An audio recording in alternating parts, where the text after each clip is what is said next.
Assalamualaikum warahmatullahi wabarakatuh. Selamat siang Sobat Pijak. Selamat datang di webinar MUC Bicara Pajak edisi Talk Show. Perkenalkan, saya Hafiz Al-Faruqi, Manager of Tax Planning and Compliance MUC Consulting, yang akan memandu Sobat Pijak dalam talk show siang hari ini. Sobat Pijak, tahun pajak 2025 menjadi titik balik penting dalam pelaporan SPT tahunan PPh Badan. Mulai tahun ini, pelaporan dilakukan melalui Cortex, sebuah sistem inti administrasi perpajakan yang tidak hanya mengganti DJP online, tetapi juga mengubah cara data pajak dikumpulkan, divalidasi, dan diawasi oleh otoritas pajak. Cortex membawa pendekatan data-driven dan pre-populated dengan validasi real-time dan berlapis. Artinya, kesalahan kecil dalam data bisa langsung terdeteksi oleh sistem. Nah, oleh karena itu, melalui emisi bijak edisi Talk Show kali ini, kita akan membahas bersama tantangan dan cara pengisian SPT PPh Badan di era Cortex.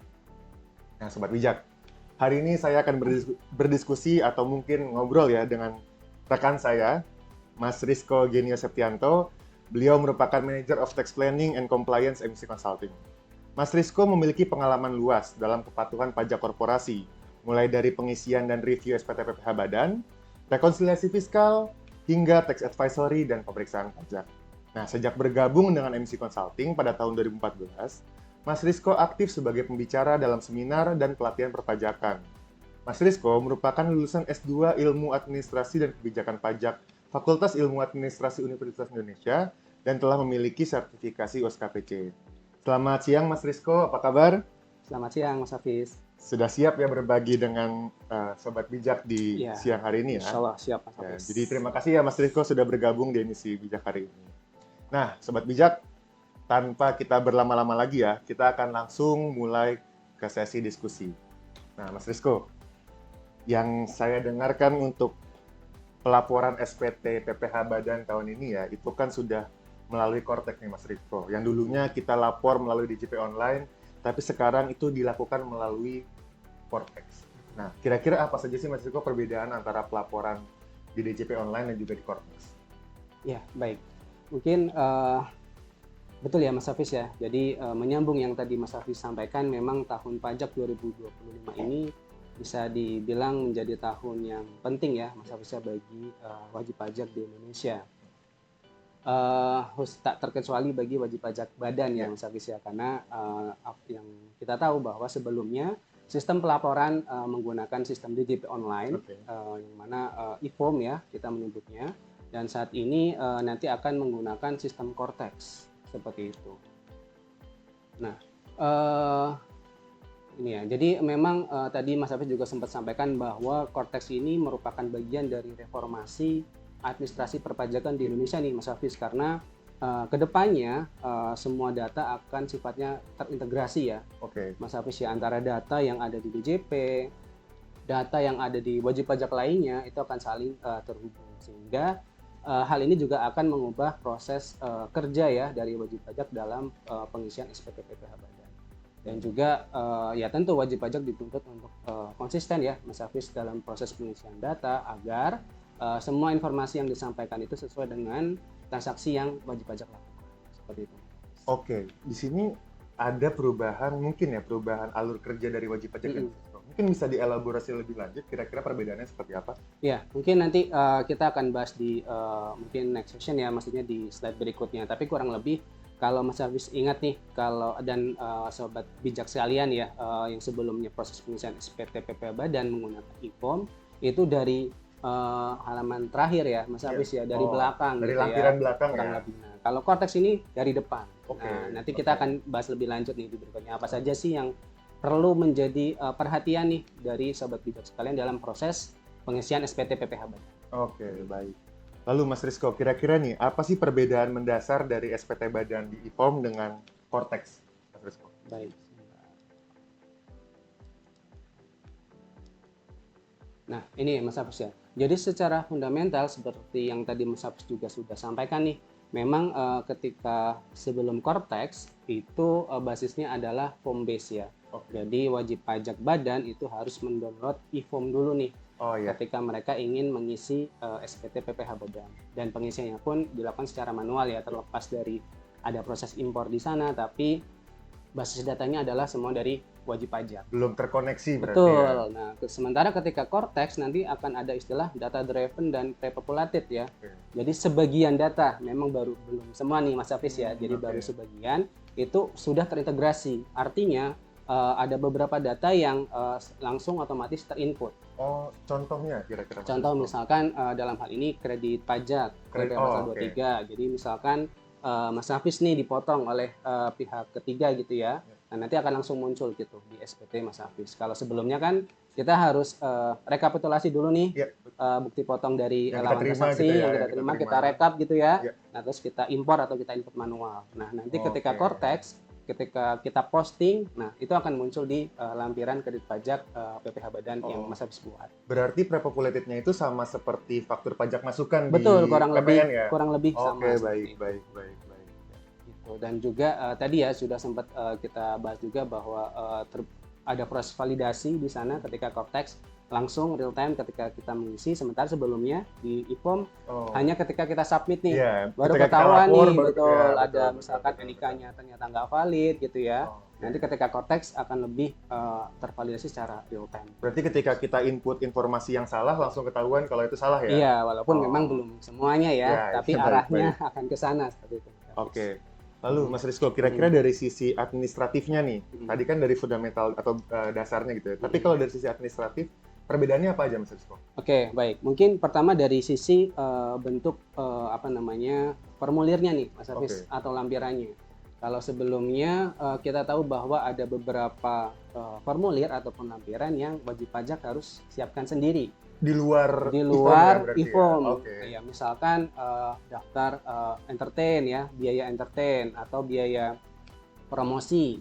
Memang DJP atau Kementerian Keuangan sudah menyediakan formatnya nih harus seperti apa. Oke. Tapi itu belum tersedia di IPOM dan wajib pajak harus menyiapkan sendiri lampirannya. Lampiran tambahan ya Mas? Betul. Sementara di Cortex ini nanti sudah tersedia semuanya di sana. Mas Hafiz. Jadi nanti wajib pajak tinggal atau sobat bijak juga tinggal menyesuaikan formulir apa saja atau lampiran apa saja yang perlu diisi atau dilengkapi. Oke. Dan juga ini yang cukup signifikan nih, ada kuesioner nih Mas Hafiz di sistem Cortex. Kuesioner ya? Betul, Oh, kuesioner. oke. Jadi proses awalnya adalah di formulir induk ya, di lampiran paling awal tuh nanti sobat bijak dan wajib pajak badan yang dalam proses penyiapan SPT itu harus mengisi formulir kuesioner dulu. Kuesioner. Kuesioner. Ada Kuesioner pertanyaan berarti ada ya? pertanyaan, Oke. ada beberapa pertanyaan nanti juga akan kita tampilkan ya. Oke. Nah, pertanyaan ini kurang lebih menggambarkan apakah memang ada transaksi yang dimaksud sesuai dengan kuesioner itu. Jadi nanti ketika di checklist menjawab iya misalkan, nah akan muncul lampirannya. Oh, jadi lampiran Gitu. itu tidak langsung muncul semua? Tidak, jadi memang sesuai Oke. dengan isian dari wajib pajak tentunya. Oke. Nah, ini juga perlu hati-hati nih, sobat bijak sekalian, perlu dicermati ya. Karena ketika contoh misalkan ada biaya promosi, kita membebankan biaya promosi, tapi kita checklistnya tidak. Nah, maka formnya tidak akan muncul. Jadi lampiran terkait biaya promosi tidak akan muncul? Tidak akan muncul. Dan kita gitu. tidak bisa mengisi berarti ya? Iya, kita tidak Oh, mengisi. Dan oke. secara sistem apakah ada notifikasi? Tidak ada. Oh, Karena oke. kan itu pilihan ya atau tidak berdasarkan isian dari wajib pajak kan. Oke. Atau tidak bijak. Berarti kuesioner yang ada di bagian depan itu bukan formalitas aja ya? Bukan. Itu akan betul. menentukan lampiran apa saja yang akan kita isi dan kita Iya, laporkan gitu ya Mas Betul. Rizko ya? Dan itu juga Oke, menentukan kelengkapan SPT dan mungkin juga berdampak pada sisi koreksi fiskalnya juga ya. Iya. Untuk berikutnya. Jadi ini hal yang penting. Nah, sebelum kuesioner sebetulnya ada satu pertanyaan yang nanti juga bisa kita tampilkan ya. Contohnya terkait dengan sektor usaha atau sektor bisnis dari wajib pajak badan tersebut. Oh, Jadi oke. itu nanti akan menentukan lampiran berikutnya. Itu apakah yang sesuai dengan KLU ya? Betul, kalau utamanya gitu ya, Oke, misalkan kalau utama ya, dagang gitu ya, atau manufaktur gitu, nanti lampiran satunya akan menyesuaikan. Lampiran satu itu apa? Nanti kita akan Nah, bahas. oke. Berarti KLU itu nanti akan menyesuaikan bentuk lampiran satu yang akan kita isi ya? Betul. Yang mana akan dijelaskan lebih lanjut ya, Sobat Iya. Bijak ya? Betul. Ya, kalau yang lain kurang lebih tadi sudah kita sebutkan ya. Ya, Tidak ada yang perlu kita download dan juga ada pre-populated yang tentu ini akan membantu mempersingkat lah harapannya ya, lebih sederhana, lebih cepat dalam proses penyelesaian seperti itu sih, Oke. Mas Agus. Berarti tadi sampai sekarang kita sudah dipermudah karena ada beberapa data yang sebenarnya terpopulated ya. Betul. Jadi kayak data kredit pajak tadi ya, misalkan kita dipotong PPh 23 atau kita punya impor ada PPh 22 itu juga sudah muncul ya, akan muncul ya. Kalau dulu kan kita harus mengisikan manual ya, Mas Betul, Rizko, kita ya. harus manual. Sekarang tinggal kita tarik dari sistem prepopulated. Iya, Oke. betul. Nah, Baik, tapi ini juga nih Mas Hafiz nih dan sobat bijak sekalian yang perlu jadi perhatian nih di bagian prepopulated-nya ini. Oke. Jadi kondisi sekarang memang ketika melakukan posting di SPT itu kan akan muncul tuh kredit pajaknya. Oh, Kredit kita pajak harus posting 23. dulu Kita berarti. harus posting dulu. Oke. Nanti akan muncul kredit pajaknya. Nah, apakah bisa pertanyaannya apakah bisa dikreditkan semua? Oh. Nah, kita perlu cek dulu tuh. Kita tetap Oke. perlu melakukan pengecekan. Kenapa? Karena ada juga indikasi kesalahan. Misalkan ternyata lawan transaksi salah menginput NPWP. Ternyata yang masuk diinput ke kita. NPWP kita. Padahal oke, kita oke. tidak bertransaksi dengan lawan transaksi tersebut. Oke. Nah, itu kan secara perpajakan bukan hak kita untuk mengkreditkan. Iya, iya. Tapi ketika memang lawan transaksi dengan kredit pajak, nah itu masuk tuh di sistem. Nah, itu perlu menjadi perhatian juga. Dan juga ada case nih sebelumnya Mas Hafiz, ketika posting ternyata ada kredit pajak yang belum muncul. Bisa juga. Oh, kita Gitu. sebenarnya sudah bertransaksi, sudah Betul. dipotong tapi belum muncul. Belum muncul. Oke. Gitu. Nah, di situ ada opsi input manual juga. Oke, jadi kita masih punya cara untuk menambahkan ya Betul. kredit pajak secara manual ya, Mas Betul. Rizko ya. Iya, ketika memang kita punya evidence ya, punya bukti, ada bukti transaksi, ada bukti potongnya juga, Oh. ternyata belum muncul. Nah, itu perlu kita input manual. Oh, berarti sebenarnya data prepopulated yang sudah tersedia di Cortex tetap harus kita konfirmasi ya? Betul. Oke. Kita perlu lakukan istilahnya equalisasi lagi ya, Oke. Mas Hafiz ya. Ya. Karena balik lagi nih Mas Hafiz, ketika ternyata di posting belum muncul, kita perlu input manual. Dan ketika kita akan submit nih lapor, nah kita perlu cek lagi nih Mas Hafiz, karena bisa jadi ketika kita melakukan misalkan ada satu kejadian kita harus posting lagi nih, Posting ulang. posting menu ulang, West ternyata App ya? yang tadi nggak muncul bisa aja Jadi, muncul oh, berikutnya. oke. Dan akhirnya bisa double nih Mas Hafiz. Iya, Nah, hal iya, seperti iya. itu nih sobat bijak yang mungkin masih akan terjadi ya Iya. dalam proses pelaporan SPT Badan, terutama di bagian prepopulated kredit pajak. Oh, Tapi Mas Rizko, kalau misalkan ada kredit pajak yang memang kita rasa ini bukan punya kita nih atau bukan hak kita, itu bisa kita hapus? Bisa, Oh, bisa. Oke, ada menu menghapus ya Ada berarti menu ya? hapus juga. Nah, Oke, tapi tetap oke. harus hati-hati ya, balik Iya. lagi ketika ternyata perlu posting ulang.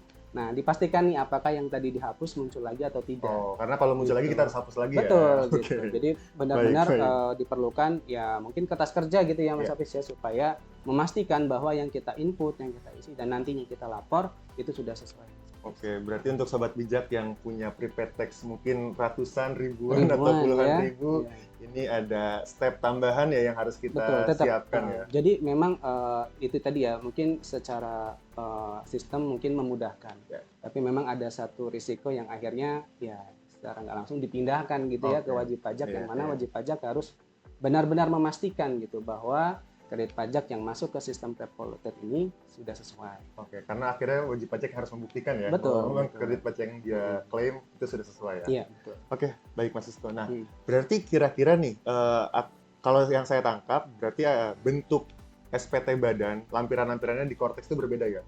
Jadi ada apa aja sih Mas Rizko lampiran-lampiran yang ada di Cortex ini? Oke, baik. Kita coba lihat ya, Mas Hafiz ya. Nah, ini ya. Jadi kurang lebih ada 14 lampiran nih. Jadi Oke. kita dari yang pertama dulu ya Mas Hafiz ya. Jadi kalau Mas Hafiz dan sobat bijak ingat ya, ketika e-form itu ada 6 lampiran utama ya, Mas Hafiz, Oh, induk, dan ada lampiran 1 sampai 6. Ya. Lalu ada lampiran khusus Iya, lampiran khusus. ya, Betul. dari penyusutan, kompensasi kerugian sampai transkrip Transkrip. keuangan, dan juga masih ada lampiran tambahan yang tadi kita diskusikan di ya. luar, Di SPT luar ya? e-form E-form, itu. iya. Nah, Cortex, nah mayoritas lampiran itu sudah disediakan.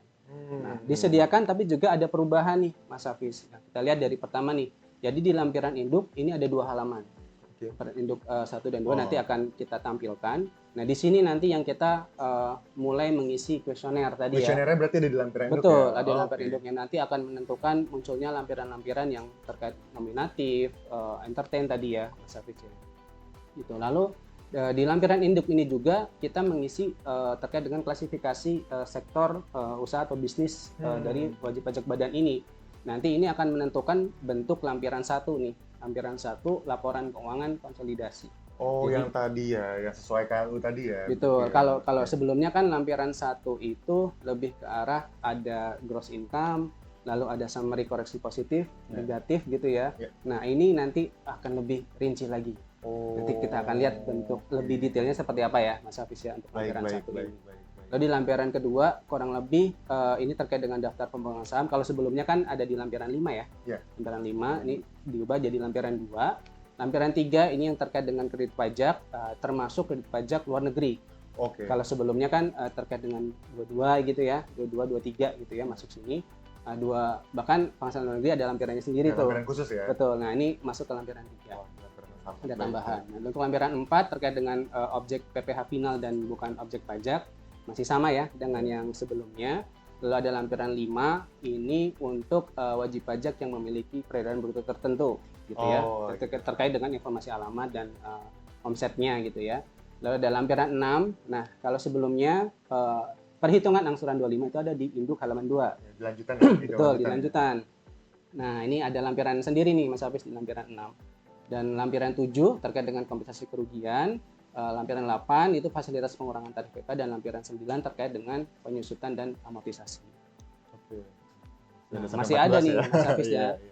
Masih ada. Nah, untuk 10, lampiran 10 nih dibagi nih Mas Hafiz jadi 10A, 10B, 10C dan 10D. Kurang lebih 10A sampai D ini berkaitan dengan transaksi transfer pricing ya. Hubungan istimewa Hubungan ya, Mas ya? istimewa ya. Jadi Oh. dokumen-dokumen yang perlu disiapkan untuk pengujian-pengujiannya itu diisi di 10A sampai 10D ini.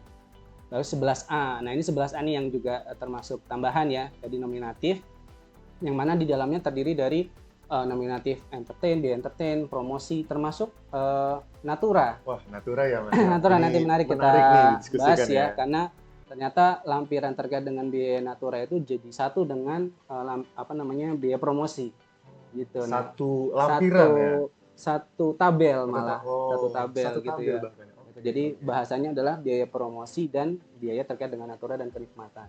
Ya, sebagaimana kita tahu ya bahwa di PMK 66 sebelumnya ya, bahwa memang wajib pajak badan itu wajib menyediakan lampiran terkait dengan natura kan, ketika memang dia memberikan natura dan atau kenikmatan kepada pegawai. Jadi ada keharusan untuk menyiapkan daftar Betul. nominatif. Tapi kalau tidak disiapkan, ada aturan yang Nah. mengatur nggak, Mas Rizky? Nah, setahu saya tidak ada. Sampai saat ini belum ada Belum ya? ada ketika tidak dilampirkan itu seperti apa. Tapi kalau kita bisa istilahnya melihat dari lampiran promosi atau entertain, ketika tidak ada, efeknya adalah ada koreksi fiskal. Jadi kalau tidak menyiapkan lampiran Natura, bisa jadi ada Bisa potensi jadi, dianggap betul. harus dikoreksi ya? Betul. Nanti kita lihat ya apa saja yang perlu diisi di lampiran natura ini. Oke, Karena baik, baik, baik. ini cukup banyak juga nih wajib pajak badan yang memberikan natura atau kenikmatan ke para pegawai. Oh, Gitu. Lanjutkan dulu ya Mas Hafiz ya. silakan, silakan. Lalu ada lampiran B ini terkait dengan biaya pinjaman. Lalu ada 11C terkait dengan utang swasta luar negeri. Nah, 12A laporan terkait dengan untuk BUT ya, untuk Ya. BUT. Lalu ada 12B reinvestasi. Nah, 13A fasilitas investasi, 13B tambahan pengurangan penghasilan bruto. Nah, 13C fasilitas pengurangan PPODN, dan 14 ini pengguna sisa lebih untuk pengadaan biasanya untuk yayasan segala macam gitu ya. Oke. Jadi bisa dibilang hampir semuanya sudah disediakan nih. Iya, semua Di diakomodasi di dalam Betul. Cortex, tapi Iya. tergantung tadi ya, tidak semua wajib pajak akan mengisi semua lampiran ini Betul, ya. betul. Tergantung dengan kondisi dan bagaimana jawaban di kuesioner di bagian induk ya, Mas. Iya, betul. Oke, oke, ya, oke, bisa. oke. Kita lanjut Mas Hafiz. Ya, silakan, silakan Mas Rizko. Slide-nya. Nah, ini terkait dengan pengisiannya nih Mas Hafiz. Nanti Oke. mungkin kami akan sampaikan hal-hal yang memang perlu jadi perhatian ya Ya. bagi wajib pajak badan. Nah, di sini untuk proses pengisian, sebagaimana tadi udah kita bahas berkali-kali ya, terkait dengan kita perlu mengisi kuesioner Kuesioner, dulu ya. nih. Nah, lalu selain kuesioner, kita mengisi sektor usahanya, karena ini menentukan lampiran berikutnya. Nah, ada pertanyaan nih Mas Hafiz, ketika ternyata dia salah mengisi terkait dengan sektor usahanya, dan dia udah terlanjur ngisi lampiran satunya tuh. Oh, oke. Nah, dia menyadari salah nih. Nah, ketika dia ganti, lampirannya akan berubah dan harus isi ulang. Jadi data yang udah diisikan Betul. hilang. Hilang. Berarti Jadi sobat memang bijak harus ini ya, Harus memperhatikan ya. hati-hati nih ya. Jadi jangan sampai waktu pengisiannya justru malah 2 kali gitu ya.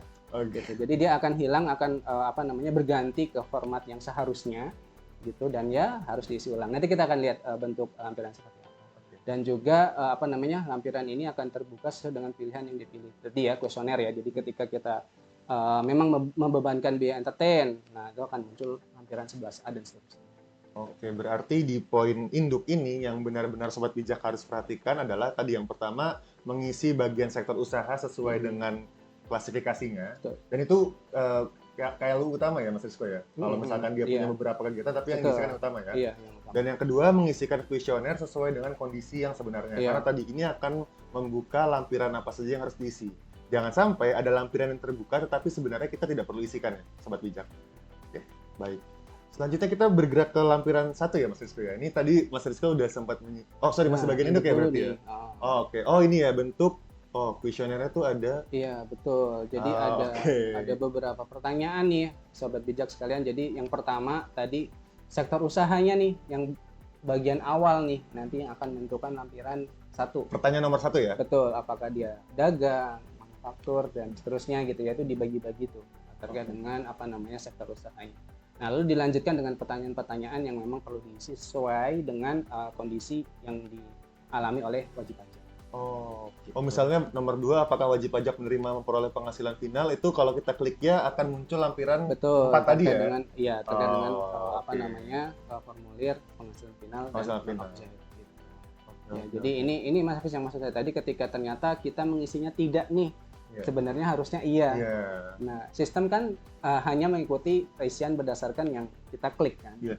Gitu. Jadi bisa jadi istilahnya silent error nih, Mas Hafiz. Silent error ya. Betul. Menarik, Jadi menarik silent error. sebenarnya kurang tepat gitu ya. Tapi karena sistem menganggap ini yang mengisi adalah ya PAC dari yang berkewajiban mengisi SPT PPh Badan, maka tidak akan ada notifikasi. Dan meskipun ketika dikonfirmasi oleh kantor pajak kenapa tidak mengisi, oh tidak muncul dan dilihat di bagian induk Ya, ada kesalahan pengisian kuesioner betul. tersebut ya. Betul. Oh, oke, Oke. baik, baik, Jadi baik. ini mungkin kita tampilkan dulu Mas Hafiz ya, kurang Iya. lebih ya. Nah, kurang lebih seperti ini pertanyaan-pertanyaannya. Nah, ini ada Oh, ini cukup banyak bagian ya. H Ini yang panjang cukup, nih ya. cukup penting nih ya, pertanyaannya. terkait Oke. dengan lampiran-lampiran tambahan tadi tuh. Oke, Hafiz. baik, Oh, baik, baik, Kan baik. ada terkait dengan 21E itu terkait dengan koreksi depresiasi. Lalu terkait dengan tadi nomor 21F itu ya, terkait dengan biaya entertain gitu. Lampiran 11 tadi ya Mas Rizko ya? Betul. Iya, ya berarti di bagian ini memang sekali lagi kita tekankan ya, Hmm. kami tekankan harus mengisi sesuai dengan kondisi yang Iya. sebenarnya. Hmm. Karena tadi ada implikasi lampiran yang akan terbuka atau tertutup jika kita tidak mengisi sesuai dengan kondisi sebenarnya. Betul. Baik, baik, baik. Oke. Nah, ada yang ini juga nih Mas Hafiz, jadi perhatian juga ya. Jadi mungkin kalau dulu nih ketika e-form, ketika kita ada biaya promosi atau biaya entertain dan mungkin belum lengkap, nah kita masih bisa tuh nyusulin lampirannya. Ketika ada SPDK kah, Oh ketika iya. diperiksa kah, Iya, gitu iya, kan, iya. masih diberikan kesempatan wajib pajak untuk menyampaikan lampirannya secara lengkap. Iya, meskipun di SPT belum kita lampirkan gitu ya Belum, maksudnya. iya, ataupun mungkin sudah dilampirkan tapi ada isian-isian yang mungkin belum Oh, lengkap oke. terkait dengan NPWP-nya gitu ya. Nah, ketika konteks ini, ketika kita sudah Iya. lapor, maka ya sudah, itu dokumen yang kita sampaikan ke kantor pajak, ke DJP, ya dokumen itu yang akan jadi dasar pemeriksaan Iya, pajak. karena real time tadi ya, konsep Betul. real time tadi ya. Iya, Oh, betul. oke, Jadi oke. memang mungkin secara internal dari masing-masing wajib pajak ini juga perlu saling berkoordinasi sehingga ketika ada biaya promosi, biaya entertain itu sudah ada rekapitulasinya. Mungkin ya Oke. setiap bulan. Jadi ketika nanti proses pelaporan tidak baru diurus di ujung gitu ya. Oh. Itu akan membebani sekali sih. Ya, berarti ini yang tadi Mas Rizko maksud dengan perubahan alur kerja wajib pajak ya? Iya, Karena betul, itu berarti bagian ada dari beberapa betul. informasi tambahan yang harus dilengkapi oleh divisi-divisi terkait, misalkan divisi-divisi yang sering memberikan entertainment atau Betul. mengurus promosi, Iya. ada informasi yang harus mereka lengkapi ya, Iya, untuk kepentingan perpajakan Betul, bahkan. iya. Oh, oke. termasuk natura juga. Nah, itu juga ya. Betul, dan natura itu kan yang diminta tidak hanya objeknya ya, non objeknya juga, batasannya juga harus kita input. Iya. Apabila itu dikerjakan di waktu ketika mendekati pelaporan, ya bisa kita bayangkan gitu ya, keriuhannya gitu. Iya. Jadi memang perlu koordinasi yang baik antar divisi, dan juga alangkah baiknya bisa disiapkan dalam jangka waktu per bulan misalkan ya. Jadi ketika di proses pelaporan di ujungnya itu sudah data mayoritas sudah tersedia lah. Berarti saat ini kalau kita bilang SPT Cortex ini nggak hanya tanggung jawab divisi pajak aja ya Mas Rizko ya? Iya, Jadi betul. memang harus ada kolaborasi dengan divisi seperti HRD ya, Iya, atau mungkin betul. divisi operasional yang mengurus Betul, tadi betul, bagian Mas Hafiz. entertainment dan lain-lain Iya, ya. betul, betul. Oke, menarik Iya. karena kita harus berkolaborasi ternyata Sobat Mm-mm. Bijak ya terkait dengan pengerjaan SPT ini. Oke. Setelah induk, lanjutan Mas kita Rizko, coba kira-kira lihat ada ya. apa lagi? Nah, selanjutnya lampiran yang juga perlu menjadi concern ya atau perhatian dari sobat bijak sekalian adalah lampiran 1 nih. Oh. Nah, kalau sobat bijak ingat nih dan Mas Hafiz juga ketika di e-form itu kita ada input di lampiran 2 ya. Jadi lampiran 2 itu berkaitan dengan HPP, Ya. biaya HPP, harga pokok penjualan, ada biaya usaha dan biaya Dan lainnya buat- ya, biaya lainnya, dan itu ada klasifikasinya itu terkait dengan pembelian, gaji, gaji, sampai ya. bawah itu ada inventory segala macam. Nah, ini semakin dirinci lagi, Oke. Mas Hafiz. Dirincinya seperti apa? Lihat contohnya. Oh, kita bahas. Kita lihat contohnya. Nah, ini Mas Hafiz, ini potongannya ya. Oh. Jadi dirinci lagi per account.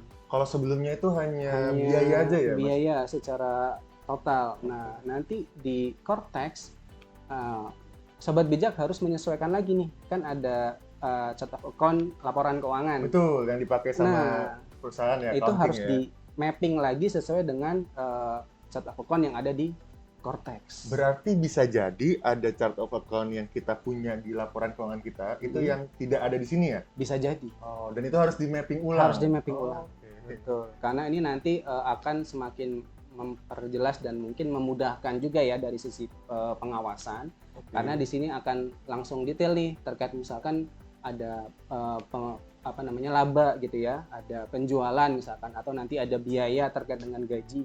Nah, kalau bicara terkait biaya gaji, kaitannya dengan apa biasanya? Ada pemotongan Ada PPh 21. Nah, dia akan langsung menyandingkan nih. Oh, oke, jadi berarti Nah, kantor arahnya mungkin ke pajak arah sana. akan Betul. lebih mudah membandingkan objek PPh 21 yang dilapor di SPT Massa dengan yang kita laporkan di Betul. SPT Badan. Iya. Oh, menarik. Iya, dan ini nggak ada ini juga ya, setahu saya belum ada aturan biaya gaji itu isinya apa aja. Ini tuh nggak Oke. ada. Jadi memang ya wajib pajak sendiri nih yang nantinya harus menentukan apa sih yang perlu diisi di misalkan akun biaya gaji.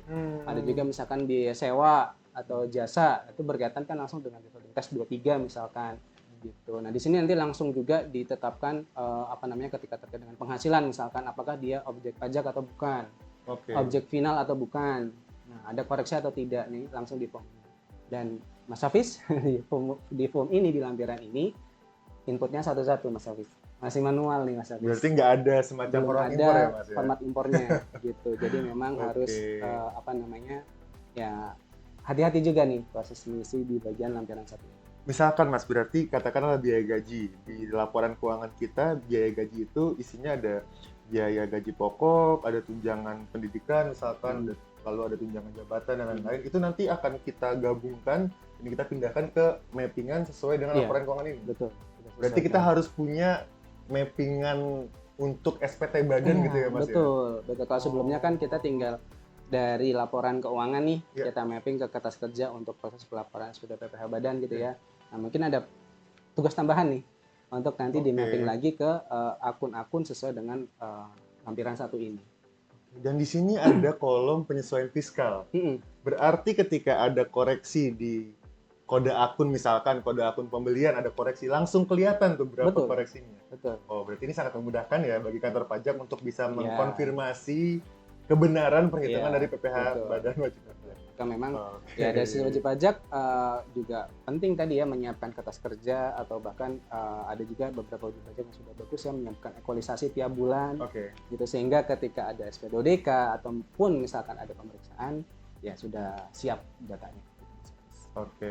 Dan ini tadi kalau saya ingat berarti ketika kita salah mengisikan KLU atau bisnis kita sudah isi ternyata salah, kita ubah, ini yang akan nol lagi. Iya, dia akan nol lagi. Oke. Dia akan berubah ke format yang kita Reset sesuaikan. lagi ya berarti ya, Dia Mas? akan nol lagi. Tapi kalau misalkan dia ternyata benar yang awal, nah itu data yang awal masih ada. Oh, masih ada Iya, ya? masih Oke, ada. oke, Gitu. oke. Ketika memang ternyata yang benar yang awal nih. Gitu. Iya. Ternyata kalau yang benar yang kedua, ya PR tuh ngerjain lagi dari awal. Berarti kalau ada wajib pajak yang KLU-nya banyak gitu ya, tetap menggunakan KLU utama, Mas? Iya, memang kalau pajak itu melihat yang mayoritas ya, yang apa namanya yang dominan, artinya mana nih yang memang dominan di sisi penghasilan. Karena kan memang secara bisnis ya wajib pajak punya PLU banyak itu hal yang lumrah ya untuk saat ini ya. Memang di pajak untuk saat ini setahu saya sih masih terbatas mana nih yang dominan yang akan dianggap sebagai sektor bisnis dari wajib pajak tersebut.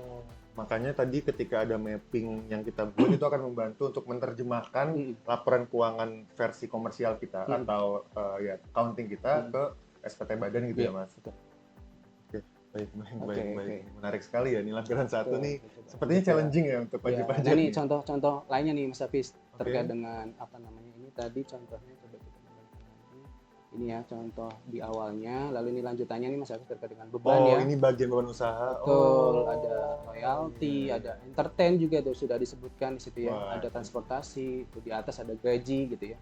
Nah, ini harus disesuaikan nih dari chart of account internal laporan keuangan dengan ya chart of account dari formulir PP Badan Departemen.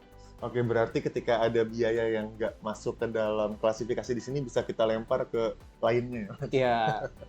Langkah terakhir seperti itu. Terakhir ya. Oke. Oh, berarti kalau saya lihat di sini, ini ya misalkan nih Mas, ada beban bunga nih. Berarti kantor pajak bisa langsung membandingkan dengan objek SPT PPh 23 pembayaran bunga. Betul, 23 atau 26 nih apakah 26, memang ada nih udah sesuai belum, udah match atau belum gitu ya. Dan kalaupun misalkan ternyata nggak match, ya tadi itulah pentingnya ada kertas kerja ekualisasi. Karena kan bisa jadi memang ada kondisi-kondisi tertentu yang akhirnya menyebabkan memang nggak match gitu ya. Jadi memang waktu terutamanya beda misalkan gitu. Dan tadi Mas Hafiz juga sempat sampaikan kalau gitu sisanya bisa masukin ke beban usaha lainnya aja. Nah itu juga tidak menutup kemungkinan tetap dikonfirmasi Mas Hafiz. Apa aja nih komponen di beban usaha lainnya. Apa aja biaya yang masuk ke dalam situ ya? Oke. Berarti memang untuk mitigasi resiko, amannya adalah kita tetap memiliki kertas kerja ekualisasi sendiri untuk PPh output kita ya? Betul. Banyak nih Mas Hafiz. Iya, ada keuntungan sekaligus juga, ada apa namanya sumbangan gitu ya, sehingga nanti diketahui laba rugi non usaha dan laba rugi sebelum pajak versi atau sesuai dengan format lampiran 1 di Kortex. Jadi kalau melihat ke sini ya Mas, seakan-akan ada 2 laporan keuangan ya, ada laporan keuangan versi accounting atau komersial ya, ada laporan keuangan versi pajak gitu ya. Betul, karena bisa jadi memang chart of account wajib pajak berbeda sekali dengan yang ada di sini gitu ya. Oke. Dan itu yang harus kita sesuaikan. Betul, kita yang harus menyesuaikan. Oke, chart of account. Baik. Kita lanjut ya, Mas Hafiz. Silakan. Nah, selanjutnya ini yang juga nggak kalah penting nih terkait dengan lampiran 11A ya. Dan kita akan coba bahas terkait dengan lampiran yang umum ya, ada di wajib pajak terkait dengan nominatif promosi dan juga entertain ya. Nah, kita next ada contohnya. Nah, ini contohnya nih Mas Hafiz, ketika kita akan mengisi ya. Di sini contoh terkait dengan daftar nominatif biaya promosi. Nah, promosi dan natura dijadikan satu nih, Mas Hafiz. Promosi dan natura dijadikan satu. Padahal kalau promosi kita keluar. Nah, ketiga, natura kemarin biasanya berkaitan dengan pegawai. Dan ini dalam satu form. Dalam satu tabel. Tuh. Kalau entertain kan masih dalam satu form tapi beda tabel tuh. Ada 2 tabel. Betul. Karena kan kalau biaya entertain tidak ada isian NPWP gitu ya ataupun NIK. Tapi kalau promosi dan juga natura perlu nih ada identitas berupa NPWP, NIK atau lainnya gitu ya. Dan ini cukup rinci nih. Ada siapa penerimanya, alamatnya, lalu di sini ada jenis biaya ini. Nah, jenis biaya ini kan ada apa namanya? Kalau kita klik nih, nanti dia akan ada tambahan menu tuh Mas Hafiz. Ada drop down ya Mas? Drop down betul. Ada apa namanya terkait exhibition atau terkait dengan iklan atau terkait dengan apa namanya benefit gitu. Jadi memang nanti wajib pajak yang harus menentukan. Berarti kalau saya lihat di sini, misalkan saya punya ada biaya promosi, saya masang billboard gitu ya. Lalu saya juga ada biaya BIK untuk salah satu pegawai, saya sediakan kendaraan dinas, itu akan masuk di tabel yang sama. Betul. Yang satu eksternal, yang satu internal. Betul. Di dalam satu tabel yang sama. Betul. Baik. Dan ini nanti yang kita juga masih menunggu nih penjelasan terkait dengan kita bahas dari yang apa namanya natura dulu ya. Jadi kalau natura ini sobat bijak sekalian yang diminta di input kalau kita lihat di R11 ya. Tapi Hafiz ya, per 11 tahun 2025 tidak hanya terkait dengan objeknya saja, Mas Hafiz. Oh, objek itu maksudnya yang dilapor di SPT PPh 21? Betul. Oh, Contoh ya, misalkan terkait dengan biaya mungkin ada apartemen gitu ya. Biaya apartemen, sebagaimana kita tahu bahwa ketika ada biaya terkait dengan apartemen untuk pegawai itu ada batasannya ya, Mas Hafiz ya. Pengurangnya ya? Pengurangnya per bulan itu nilainya 2 juta ya, Mas Hafiz ya. Jadi ketika misalkan sewa apartemen itu nilainya 10 juta, Mas Hafiz. Nah, nanti yang diinput sebagai objek itu bukan 10 juta, tapi 8 juta. 8 juta, oke. Nanti yang 2 juta harus kita input sebagai objek. Jadi kita pecah. Kita pecah. Kalau misalkan perusahaan memberikan 5 jenis natura, Ya, bisa Mas Hafiz bayangkan. Ketika ada Oke. ratusan, ribuan pegawai yang juga menerima natura dengan batasan-batasan atau Yeah, pengurangan-pengurangannya oke. tadi. Wah, secara administrasi bisa, saya bisa bayangkan ya, Iya. atau Sobat Bijak bayangkan bagaimana untuk kelengkapan pengisian formulir ini. dan sampai saat ini sebenarnya belum ada juklak ya atau petunjuk Iya. pengisian yang Ya, memang kita bisa merujuk kalau ini terkait ini di per 11 nih Mas Hafiz. Per Memang di 11 situ ya, dicontohkan tadi ya, tapi memang di situ tidak dikatakan ketika jumlah pegawainya banyak itu seperti Iya, apa, karena iya. kan tanggung jawabnya di wajib pajak gitu ya. Iya. Jadi ya tadi balik lagi, memang idealnya setiap bulan itu sudah disiapkan, tapi ketika belum ya kita perlu effort nih untuk bisa melengkapi lampiran 11A ini, terutama terkait dengan natura dan kenikmatan. Nah, Mas, terkait dengan yang isian PPh dipotong sama nomor bukti pemotongan, itu kalau untuk BIK kira-kira gimana, Mas? Nah, ini juga nih Mas Hafiz yang jadi topik diskusi juga ya. Oke. Jadi memang kalau di contohnya di per 11 ini sepertinya itu berkaitan dengan wajib pajak yang pembukuannya Januari Desember. Oh, Jadi ya. Karena kan ada ketika- yang selain Januari Desember ya? Betul, ketika Januari Desember.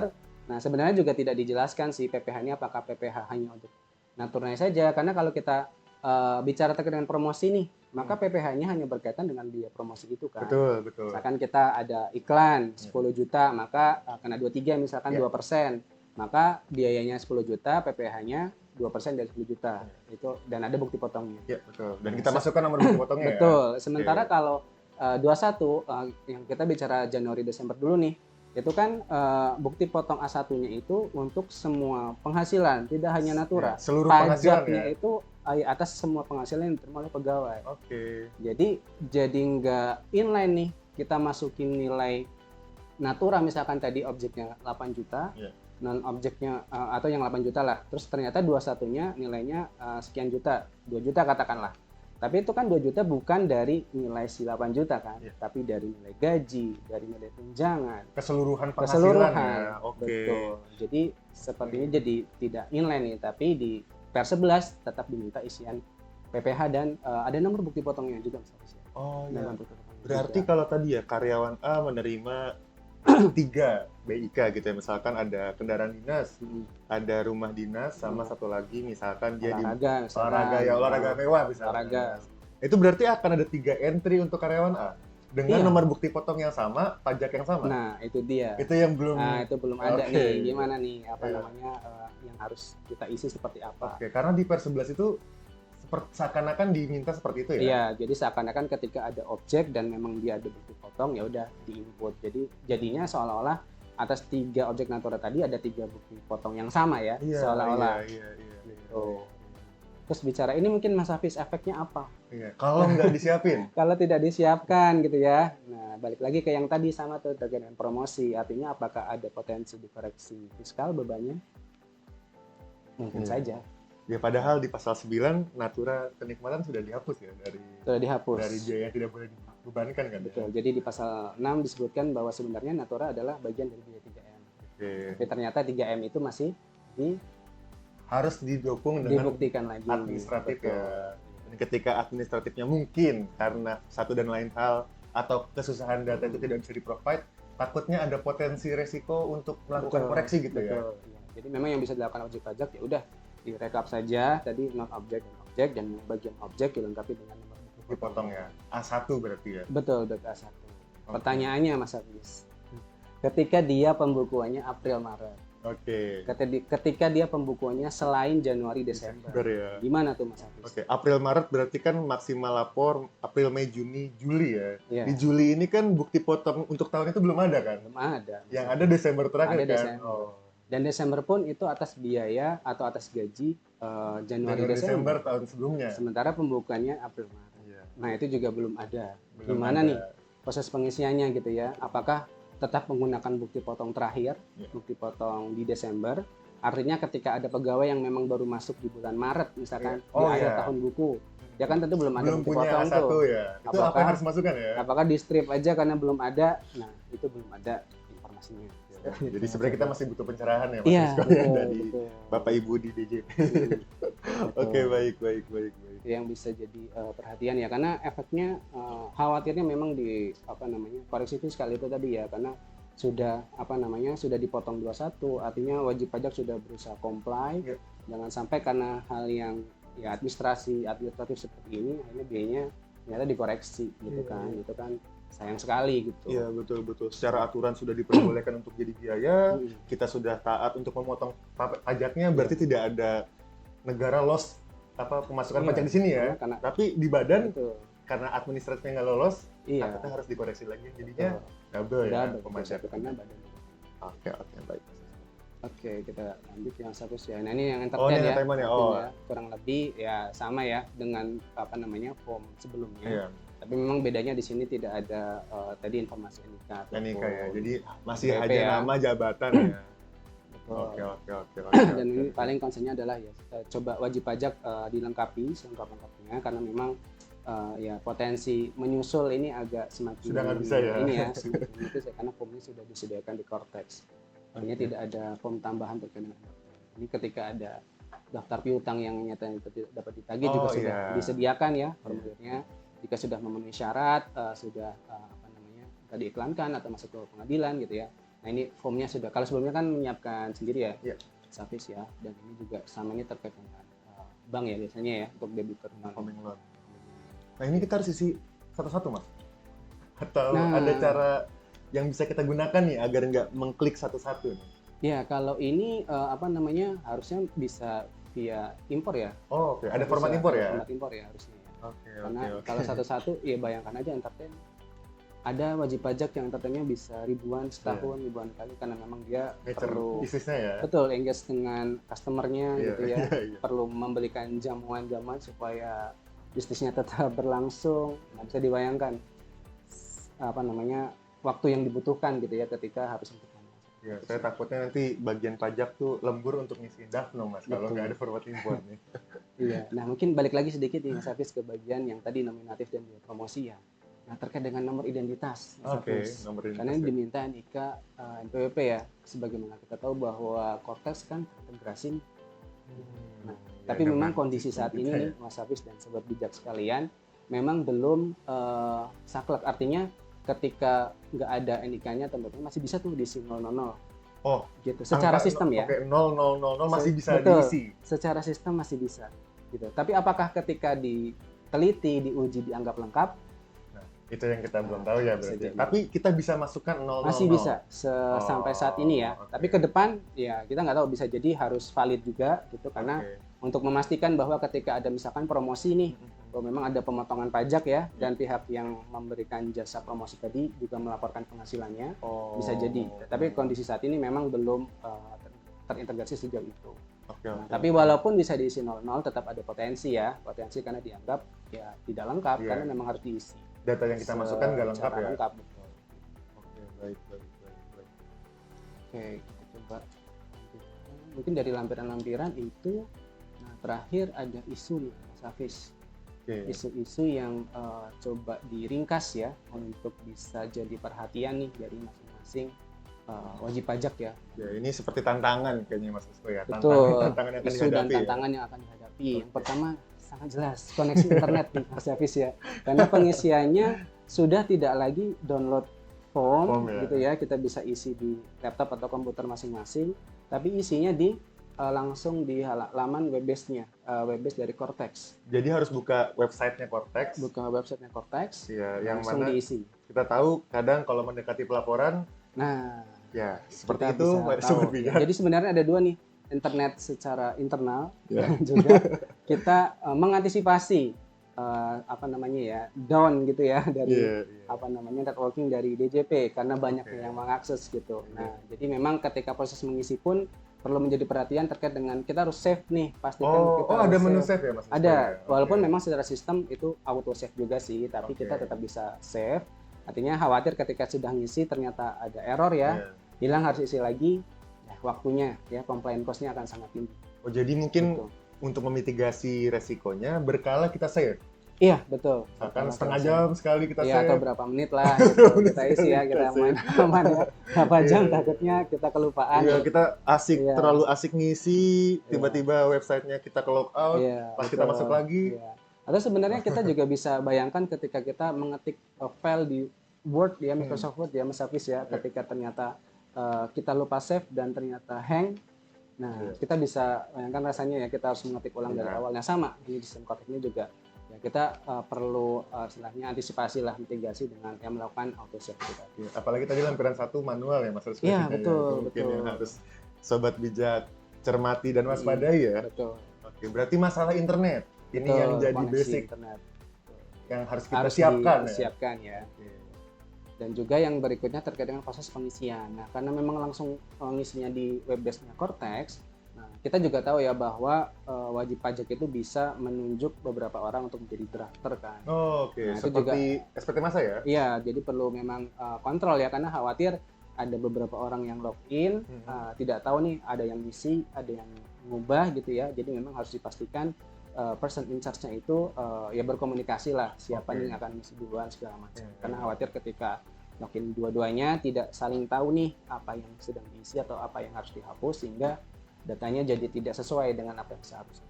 Tapi ada info nggak Mas Rizko, kalau misalkan di saat yang bersamaan ada Hmm. lebih dari satu orang mengakses Cortex? Nah, itu belum ada tuh. Belum ada ya? Belum ada. Jadi memang harusnya kayaknya sih bisa-bisa aja, tapi kalau bisa kita antisipasi sih lebih baik ya satu Jangan aja. sampai ya, Iya. ya. Tapi kalau Sobat Bijak bisa memastikan ya aman kok, ya sudah itu lebih baik karena mungkin dibagi-bagi ya. Iya betul, Nah, pengisiannya ada yang isi jelas lampiran tuh, 1, betul. oke. Si A misalkan isi apa, si B isi apa gitu, dengan menerapkan yang tadi di awal tetap safe gitu ya, Iya. mungkin lebih aman. Jadi jangan di form yang sama. Iya. Tapi mungkin pastikan juga nih ketika dua-duanya login saling sinkron gitu. Iya. Khawatirnya nanti Karena takutnya Enggak. datanya nggak sinkron yang Betul. diisikan ya. Atau Betul. mungkin Sobat Bijak di kolom komentar ada yang sudah pernah punya pengalaman ya, iya, mengisi secara bersama-sama gitu dan itu Iya. berhasil. betul. Monggo di-share Sobat Bijak di kolom komen ya. Iya betul. Karena mungkin untuk yang Sobat Bijak yang badannya pembukuannya adalah berarti apa nih, September Agustus ya.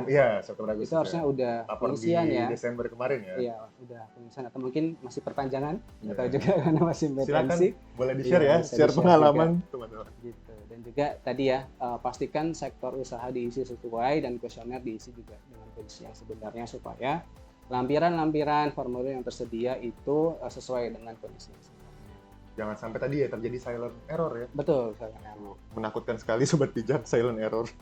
Berikutnya terkait dengan lampiran rekonsiliasi yaitu lampiran 1, tentu tadi perlu mapping ya. Mapping antara laporan keuangan di internal dan juga menyesuaikan dengan formulir Cortex. Dan tadi proses input yang secara manual ini juga jadi perhatian karena perlu mengatur waktu dan juga memastikan bahwa yang sudah diisi tersimpan dengan baik. Nah, lalu terkait dengan kredit pajak tadi meski terpopulated membantu sekali dalam proses penginputan, tapi juga tetap perlu proses controlling yang baik dari masing-masing wajib pajak untuk memastikan bahwa yang menjadi kredit pajak ini sudah sesuai dengan yang memang transaksi yang memang dilakukan dalam transaksi, bukti potongnya juga valid untuk si wajib pajak tersebut, dan pastikan tidak ada double. Karena sejauh ini masih bisa ada double ya, meskipun belum tahu juga nih ketika kita laporkan apakah akan muncul error atau apa. Iya. Tapi sejauh ini ya. ada case kita sudah hapus nih, tapi ternyata ketika diposting atau kita sudah input manual gitu ya, ketika diposting muncul yang dari sistem PayPal-nya sehingga double. Jadi kita diposting balik ke yang sebelumnya gitu ya. Muncul yang baru Mas Hafiz. Oh. Jadi karena yang awal dikira belum ada nih, akhirnya Oh, wajib iya, pajak iya. input manual kan sesuai dengan fisik dipotong yang diterima. Tapi ternyata setelah diposting ulang muncul tuh. Jadi ada Muncul. double gitu ya. Nah, Jadi itu satu perlu- berasal dari Prepop, satu berasal dari input manual. Betul Oke. gitu. Nah, itu jadinya kan menambah kredit pajak yang seharusnya bukan hak dari wajib pajak gitu kan. Nah, yang terakhir terkait dengan daftar nominatif tadi ya, perhatikan bahwa data NIK, NPWP itu dipastikan ada. Meskipun memang secara sistem masih bisa nih kita input 000, tapi memang lebih baik kita isi secara lengkap untuk menghindari potensi koreksi fiskal. Jadi terkait dengan biaya natura juga seluruhnya harus dilaporkan, baik yang berupa objek dan non-objek. Dan ya, terakhir ya, karena ketidaklengkapan tadi bisa berpotensi menjadi koreksi fiskal tambahan dan khawatirnya memunculkan nilai PPh kurang. Ya, apalagi belakangan ini cukup banyak ya kasus-kasus SP2DK ya. Jadi Iya, mungkin betul. ini bisa jadi Ya, potensi. mungkin ke depan lebih Iya. banyak lagi dengan sistem koreksi ini sudah berjalan, data SPT masa dan tahunan saling terintegrasi. Iya. Ya, kantor pajak tinggal klik SP2DK, yang pusing, yang menyiapkan. Iya. Dan lebih mudah bagi kantor pajak untuk mengkonfirmasi Betul. ya.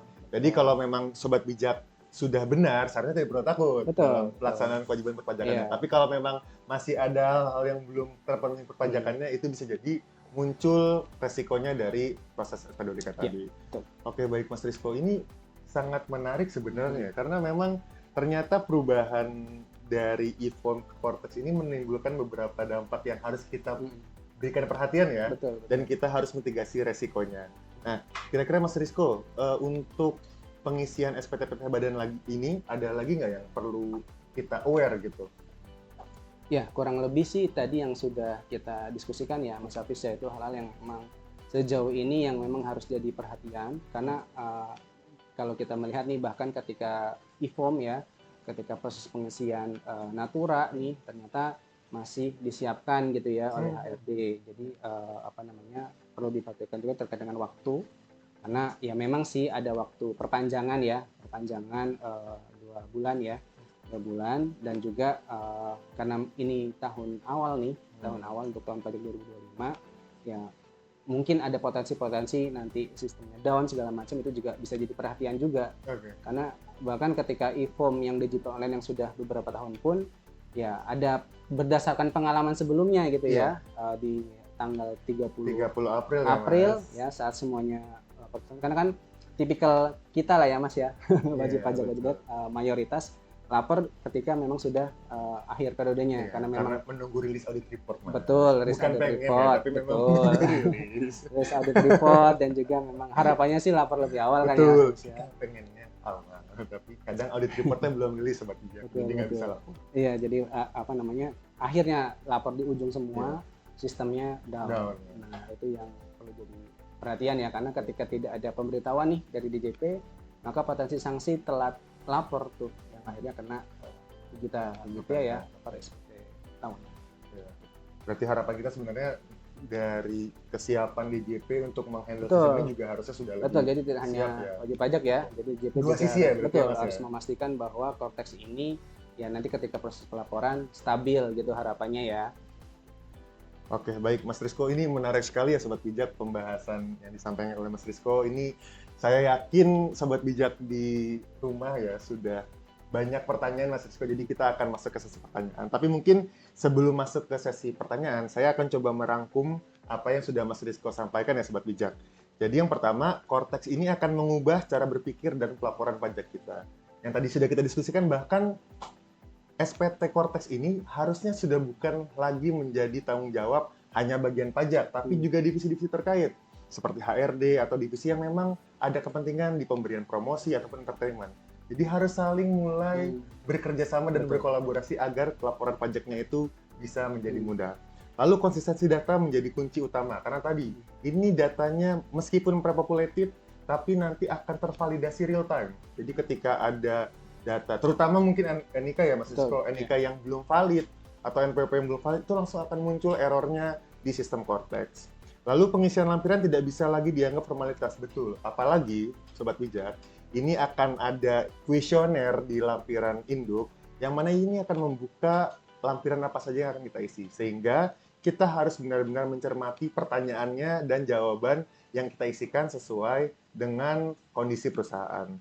Lalu mapping dan rekonsiliasi perlu dilakukan sejak awal. Apalagi ya, Mas Rizko, tadi lampiran 1 ini membuat seakan-akan ada 2 laporan keuangan nih. Laporan keuangan versi komersial dan juga laporan keuangan versi pajak. Yang mana kita sebagai wajib pajak harus bisa menerjemahkan laporan komersial, kita terjemahkan ke laporan pajak. Seperti itu. Dan yang terakhir, persiapan internal menentukan kelancaran pelaporan SPT. Balik lagi, kita wajib pajak untuk menghadapi sistem yang baru, untuk menghadapi sebuah model yang selama ini belum pernah kita coba, pasti butuh adaptasi juga. Makanya kesiapan internal ini sangat dibutuhkan agar pelaporan nanti itu bisa berjalan sebagaimana yang kita harapkan. Oke, baik. Sobat Bijak, selanjutnya kita akan masuk ke sesi yang sudah ditunggu-tunggu, bahwa sudah banyak ya pertanyaan yang muncul. Jadi mungkin saya akan bacakan pertanyaan pertama, Mas Rizko. Ini ada pertanyaan dari Ibu Lola Mailina dari PT Kisco Indonesia. Pertanyaannya seperti ini. Apabila SPT dalam mata uang dolar, sedangkan pada saat prepopulated, kredit pajak dalam bentuk IDR, bagaimana dengan perhitungan dolarnya? Apakah otomatis keluar pada saat pengisian atau kita input manual sendiri nilai USD-nya? Ya, menarik nih ya. Jadi tadi kan yang kita sampaikan rupiah ya, Mas Hafiz ya. Nah, dolar ini gimana nih? Nah, memang harusnya bukti potongnya itu, kenapa saya bicara harusnya? Karena praktiknya memang honestly belum kita coba ya. Kita belum ada yang mencoba. Tapi idealnya memang tetap harus kita yang mengkonversi. Jadi karena kan bukti potong dari lawan transaksi itu rupiah ya pasti ya, karena SPT unifikasi kan rupiah. Jadi atas unifikasi yang masuk kita konversi based on kurs KMK ya. Kurs KMK sesuai dengan tanggal dokumen. Tanggal bukti potongnya. Betul. Nah, masalah praktiknya seperti apa nih? Apakah memang nanti akan muncul prepolnya muncul otomatis lalu kita akan ubah, kita input kursnya saja. Nah, ini yang perlu dilihat lagi nih, nanti seperti apa praktiknya. Mungkin Hafiz pernah ada case nggak? Ya, atau belum juga? Sama nih Mas Rizko, jadi memang belum ada belum ada case yang dolar, tapi mungkin tadi kalau kita berkaca pada pengalaman sebelumnya, memang tetap kita yang harus mengkonversi ya Mas Rizko. Jadi mungkin Ibu Lola bisa sambil dicek juga di prepopulated-nya seperti apa. Kalau memang yang muncul masih IDR, itu bisa kita bantu terjemahkan ke dolar menggunakan kurs KMK pada saat bukti potong dibuat. Oke, lalu selanjutnya ini mungkin dari dari raise hand, ada siapa kira-kira? Dari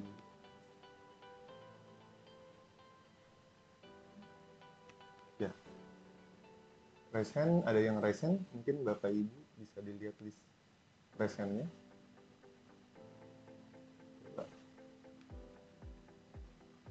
Dari partisipannya coba.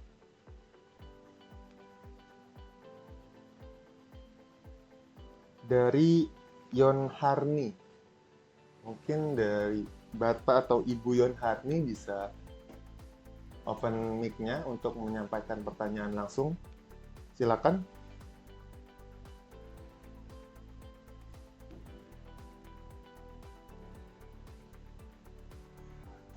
Bapak atau Ibu Yon Harni, silakan open mikrofonnya untuk menyampaikan pertanyaan langsung.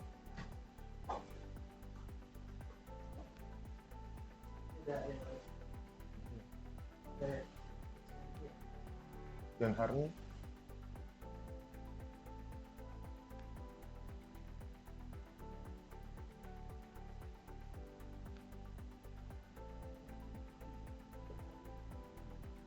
Bapak atau Ibu Yon Harni?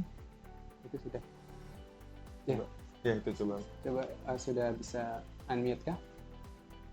Harni bisa di-unmute. Ya, atau mungkin lanjut ke pertanyaan berikutnya dulu. Oke, ya. Mungkin setelah ini ya. Jadi setelah ini akan kita ke Bapak atau Ibu Yon Harni. Mungkin ini ada pertanyaan kedua, Mas Rizko, dari Muhdiansa SS. Muhdiansa, pertanyaan seperti ini, dalam sistem Cortex, fitur prepopulated data digadang-gadang akan sangat dominan. Sejauh mana data bukti potong dari lawan transaksi akan masuk secara real time ke draft SPT PPh Badan kami? Jika ada ketidakcocokan data atau dispute antara data dengan prepopulated, bagaimana mekanisme rekonsiliasinya di dalam portal Cortex tersebut? Ya. Tadi udah.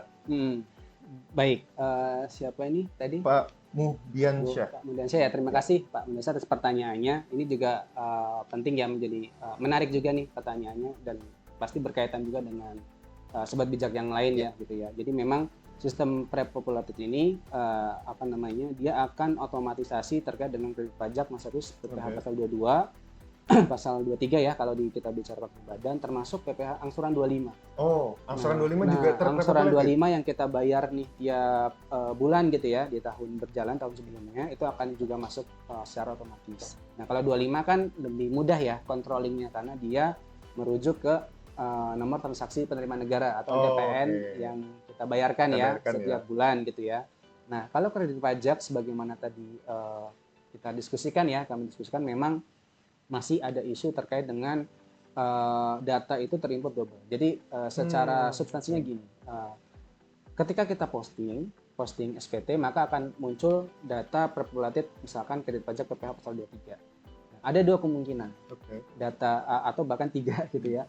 Datanya sudah sesuai, atau yang kedua ada yang sebetulnya transaksinya ada tapi belum masuk. Oke. Ada yang sebenarnya bukan transaksi kita tapi ada di Ada situ. di Prepop ya. Gitu. Jadi penyebabnya kenapa tadi ya, ketika misalkan TPA 23 bisa jadi lawan transaksinya salah membuat bukti potong. Atau mungkin ada juga transaksi yang ini mungkin jadi perhatian juga ya, ada beberapa wajib pajak yang ada izin impor nih, dia minjemin izin impornya ke pihak lain untuk melakukan impor. Iya, makanya Nah, masuk ke datanya akan masuk ke yang dipinjam ya. yang dipinjam itu padahal bukan transaksi dia gitu kan. Nah, lalu ada juga misalkan karena ini ya mungkin ya karena koneksi, karena memang belum sinkron, ada juga yang sebenarnya transaksinya itu memang benar aktual dipotong tapi belum masuk Oh ya, gitu. Nah, sejauh ini memang kuncinya adalah ketika kita posting. klik posting berarti Ketika Mas kita Esko posting, ya. betul. Jadi ketika kita posting pertama, kedua, dan ketiga, misalkan ya, nah kita perlu cek ulang sebelum melakukan pelaporan. Idealnya sih tadi ya Mas Hafiz ada kertas kerja sehingga kita bisa memitigasi, bisa kita kontrol dengan baik apakah kredit pajak yang masuk itu sudah sesuai atau belum. Karena tadi ketika ternyata kondisi kedua itu ketika kita posting yang pertama ternyata belum masuk nih kredit pajak 23-nya. Jadi kita inisiatiflah input manual sesuai dengan dokumen fisik yang kita terima dari lawan transaksi. Nah, tapi ternyata ketika kita posting lagi, data yang tadinya tidak ada menjadi ada. Oh iya. Nah, itu bisa terjadi dan ternyata itu tidak ke-reject, artinya double secara listing. Ada dua bukti potong Ada di dua dalam bukti potong. Prepopulated ya. Betul. Jadi harus dicek lagi. Nah, bisa juga gini, yang ketiga Mas Hafiz. Jadi ketika ada transaksi yang sebetulnya bukan berkaitan dengan transaksi kita, artinya kita perlu take out, perlu kita hapus gitu ya. Nah, ternyata kita perlu posting lagi nih. Nah, kita perlu memastikan juga apakah yang tadi kita hapus masuk lagi atau tidak. Oke. Karena bisa jadi yang tadi sudah kita hapus ternyata terinput lagi. Gitu. Ya. Nah, itu Ketika masih kita klik posting betul. dia muncul lagi ya. Nah, kondisinya masih seperti itu ya untuk per hari ini ya, karena memang ya ada salah satu rekan yang memang sudah melakukan proses penginputan konteks PPh Badan dan seperti itu kondisinya. Bapak siapa tadi? Pak Muhdiansyah. Ya. Gitu. Berarti Mas Riko kalau saya summary-kan, yang pertama kita harus miliki adalah data versi kita ya. Iya, betul. Data berapa prepaid tax yang akan kita claim sesuai dengan memang transaksi yang kita lakukan. Lalu dari situ kita akan bandingkan dengan data Prepop. Betul. Nah, di data Prepop kita bisa mungkin ekspor gitu? Bisa. Oke, jadi kita ekspor listnya dari Prepop lalu kita bandingkan. Betul. Ketika menemukan ada data yang tidak sesuai, misalkan tadi ya, data yang memang belum masuk, itu kita input manual. Tapi kalau ada data yang sudah masuk tapi kita tidak akui, itu bisa kita hapus. Betul. Oke, dan kita pastikan ketika kita klik posting lagi ke depannya, data yang tadi sudah kita adjust itu memang sudah tidak masuk lagi ya? Betul. Oke, baik. Jadi memang perlu, intinya poinnya ketika posting ya, perlu memastikan apakah yang terinput itu sudah sesuai atau belum. Oke, berarti yang harus jadi perhatian adalah ketika setiap kita klik posting, data yang sebelumnya sudah kita sesuaikan itu sudah benar gitu ya, tidak ikut masuk lagi atau tidak, malah jadi belum masuk ya? Oke, baik Mas Rizko. Oke, sekarang kita bisa balik mungkin ke yang raise hand ya dari Bapak atau Ibu Yon Harni sudah bisa. Atau kalau nggak bisa. Oke, mungkin kalau belum bisa ke yang selanjutnya ya ke mungkin Ibu Listianingrum, silakan Ibu disampaikan pertanyaan secara langsung.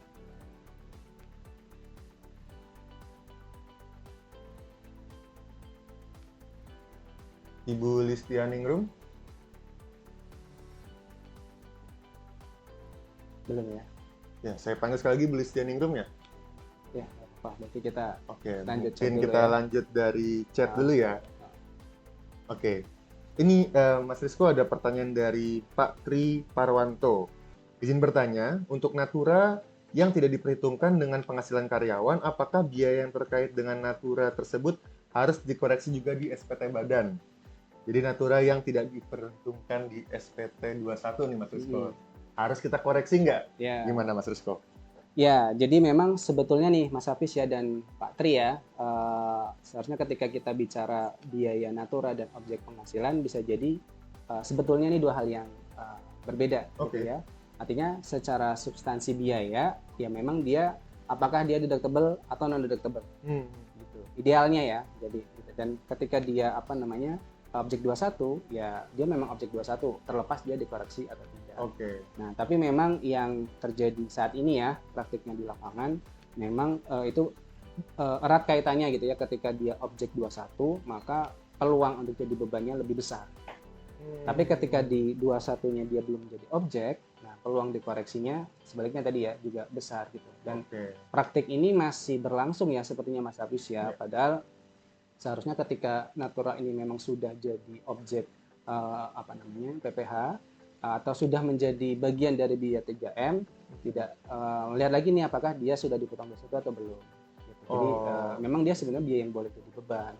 Berarti sebenarnya alasan atau argumentasi kita untuk mengakui biaya itu bukan lagi sudah atau belum dihitung di PPh 21. Iya betul, tapi memang praktiknya tetap ada kesana. Tetap begitu ya. Jadi deductible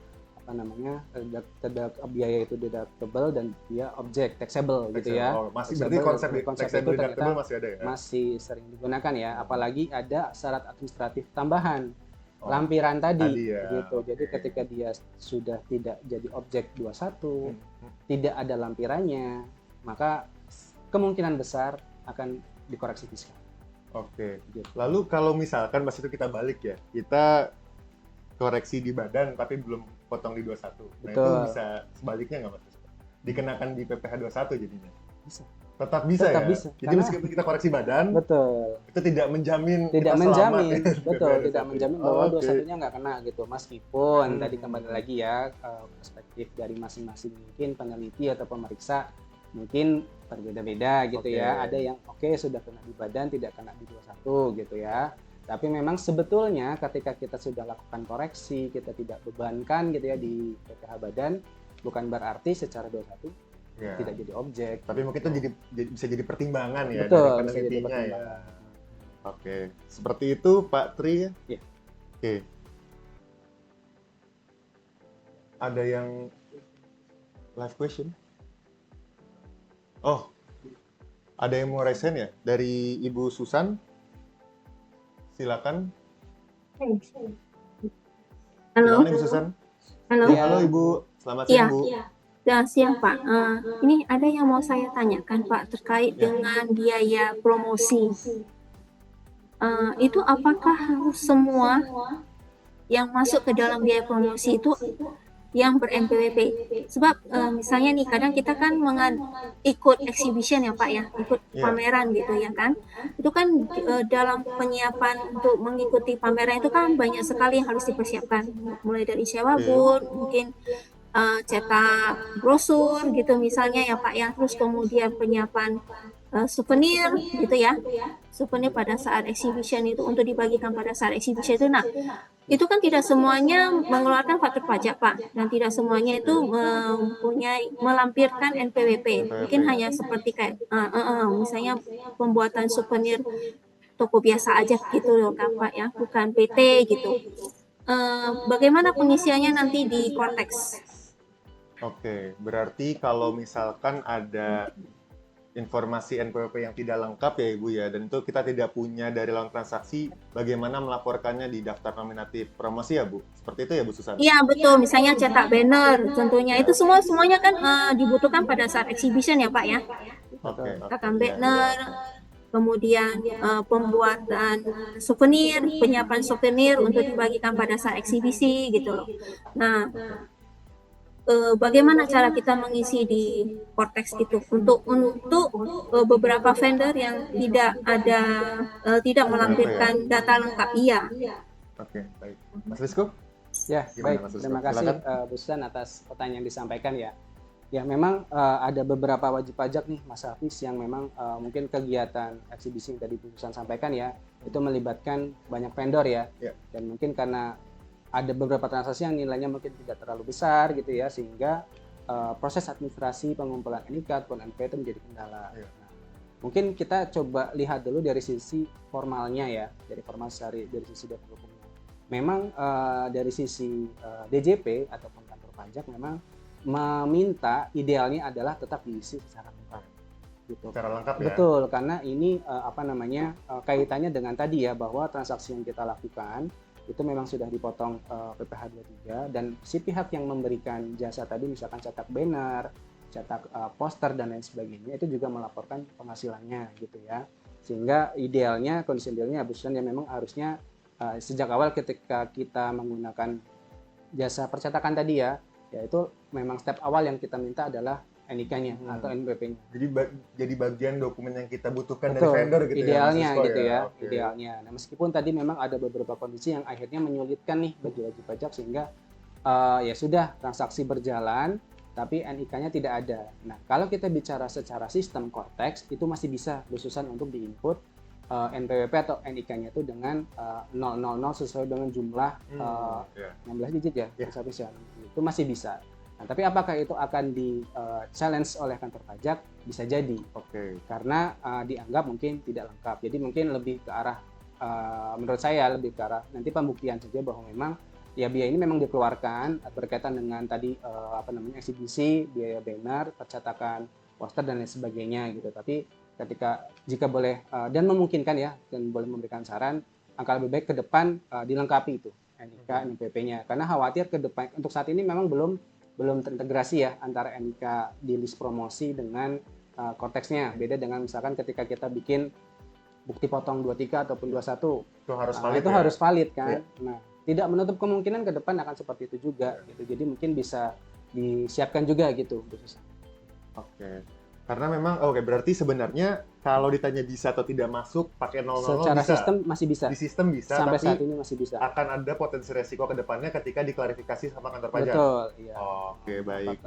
Karena mungkin gini ya, Mas Rizko, Bu Susan, kalau kita lihat dari bentuk dafnomnya itu kan ada pajak yang harus dipotong ya. Jadi mungkin itu juga bisa jadi salah satu poin konfirmasi ya. Iya, ketika betul. ada biaya yang menurut kantor pajak, biaya promosi itu adalah objek tapi nggak ada pemotongan, itu juga bisa jadi pertanyaan dari kantor pajak ya. Betul, bisa jadi potensi juga ya di sisi pengguna jasa, apakah memang sudah dipotong 23 atau belum gitu ya.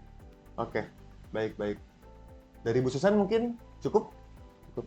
Berarti kita isinya dengan NIK atau di kolom NPWP itu dengan 000. Iya, dengan 0 masih bisa masuk Bu bisa. Susan, tapi tadi kita harus menyiapkan mitigasi resiko ke depannya ketika dikonfirmasi. Apakah lebih baik jika misalnya nih daripada yang tadi ya mitigasi itu ya, apakah lebih baik jika saya merubahnya menjadi tidak masuk ke dalam biaya promosi tetapi biaya kantor lainnya gitu, apakah itu lebih baik? Biaya kantor lainnya. Jadi secara mapping biaya dipindahkan gitu ya, Bu? Apakah seperti itu lebih baik atau tetap masuk ke biaya promosi itu dengan input 000 di bagian NIK atau NPWP-nya? Ya, baik. Ya, memang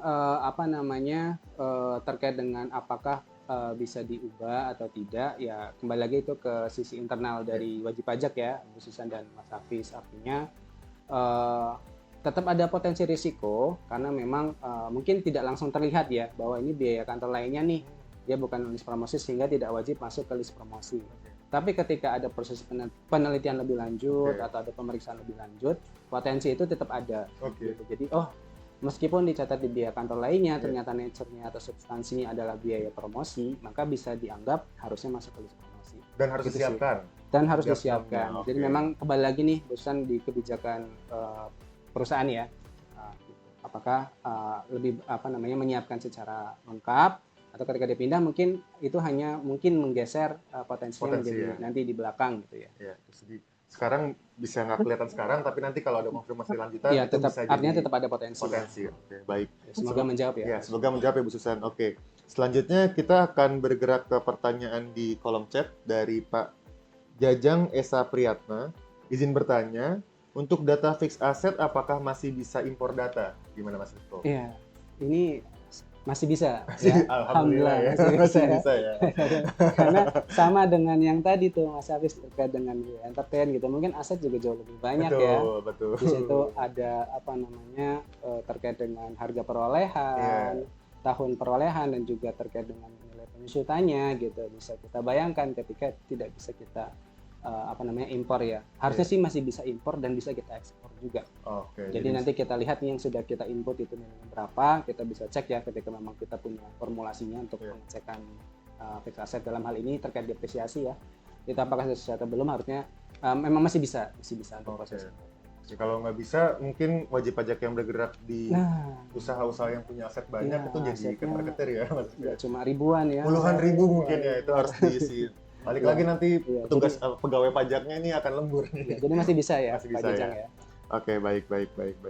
Oke, selanjutnya kita akan ke pertanyaan dari yang raise hand ya. Ada Dwi Aris Kuncoro. Pak Dwi Aris Kuncoro bisa open mic, silakan ditanyakan langsung pertanyaannya. Selamat sore Pak. Selamat sore Pak Dwi. Saya mau tanya Pak, perusahaan saya kan menggunakan pembukuan US dollar ya Pak ya? Oke. Ya, untuk biaya natura dan biaya entertain itu nanti pakai rate pajak atau boleh pakai middle rate sesuai pembukuan kami Pak? Untuk biaya natura dan entertainment ya Pak? Iya, masalahnya pembukuan saya itu basicnya IDR ke USD Pak. Takutnya nanti ada perbedaan nilai juga kan kalau misalnya ternyata untuk SPT ini harus pakai rate pajak gitu kan Pak. Jadi ketika nanti dicek dengan laporan keuangan audited kan pasti beda nilai gitu kan Pak. Oke, ya. Berarti ada isu perbedaan kurs ya, apa yang digunakan ya untuk biaya natura dan juga entertainment ya? Iya, betul Pak. Oke, baik. Mas Rizko, gimana? Ya, baik. Terima kasih Pak Di atas pertanyaannya. Jadi memang ketika bicara SPT PPh Badan Tahunan nih, dengan mata uang asing atau USD, maka potensi selisih itu ada suatu keniscayaan keniscayaan yang memang harus dihadapi oleh wajib pajak. Tidak bisa dihindari ya Pak? Betul, apalagi ketika dilakukan ekualisasi oleh kantor pajak. Karena kantor pajak pasti langsung pakai satu rate tuh.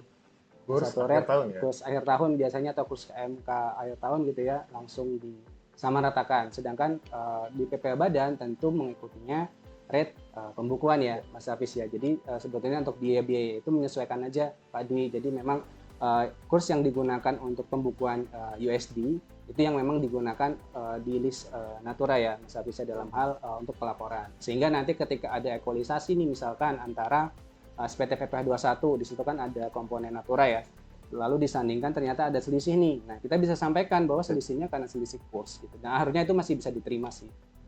Berarti kita siapkan penjelasan selisih kurs tadi ya Mas? Iya, betul. Itu hal yang biasa terjadi sih ketika kita pembukuannya USD dan berhadapan dengan kantor pajak terkait dengan proses ekualisasi, kemungkinan besar akan timbul selisih dan biasanya berkaitan dengan selisih kurs. Meskipun sebenarnya sekarang kan USD itu sudah bayaran juga pakai USD ya nanti ya di SPT Badan, tapi tetap ada resiko perbedaan kurs ya.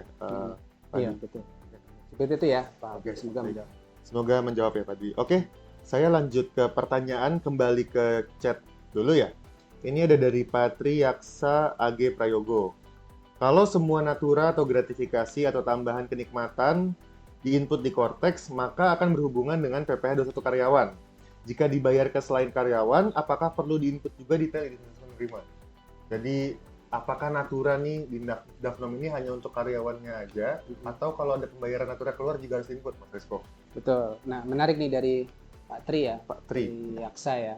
Ya, kalau kita lihat aturannya nih Mas Hafiz, memang natura dan atau kenikmatan itu ternyata tidak hanya berkaitan dengan pegawai, gitu ya.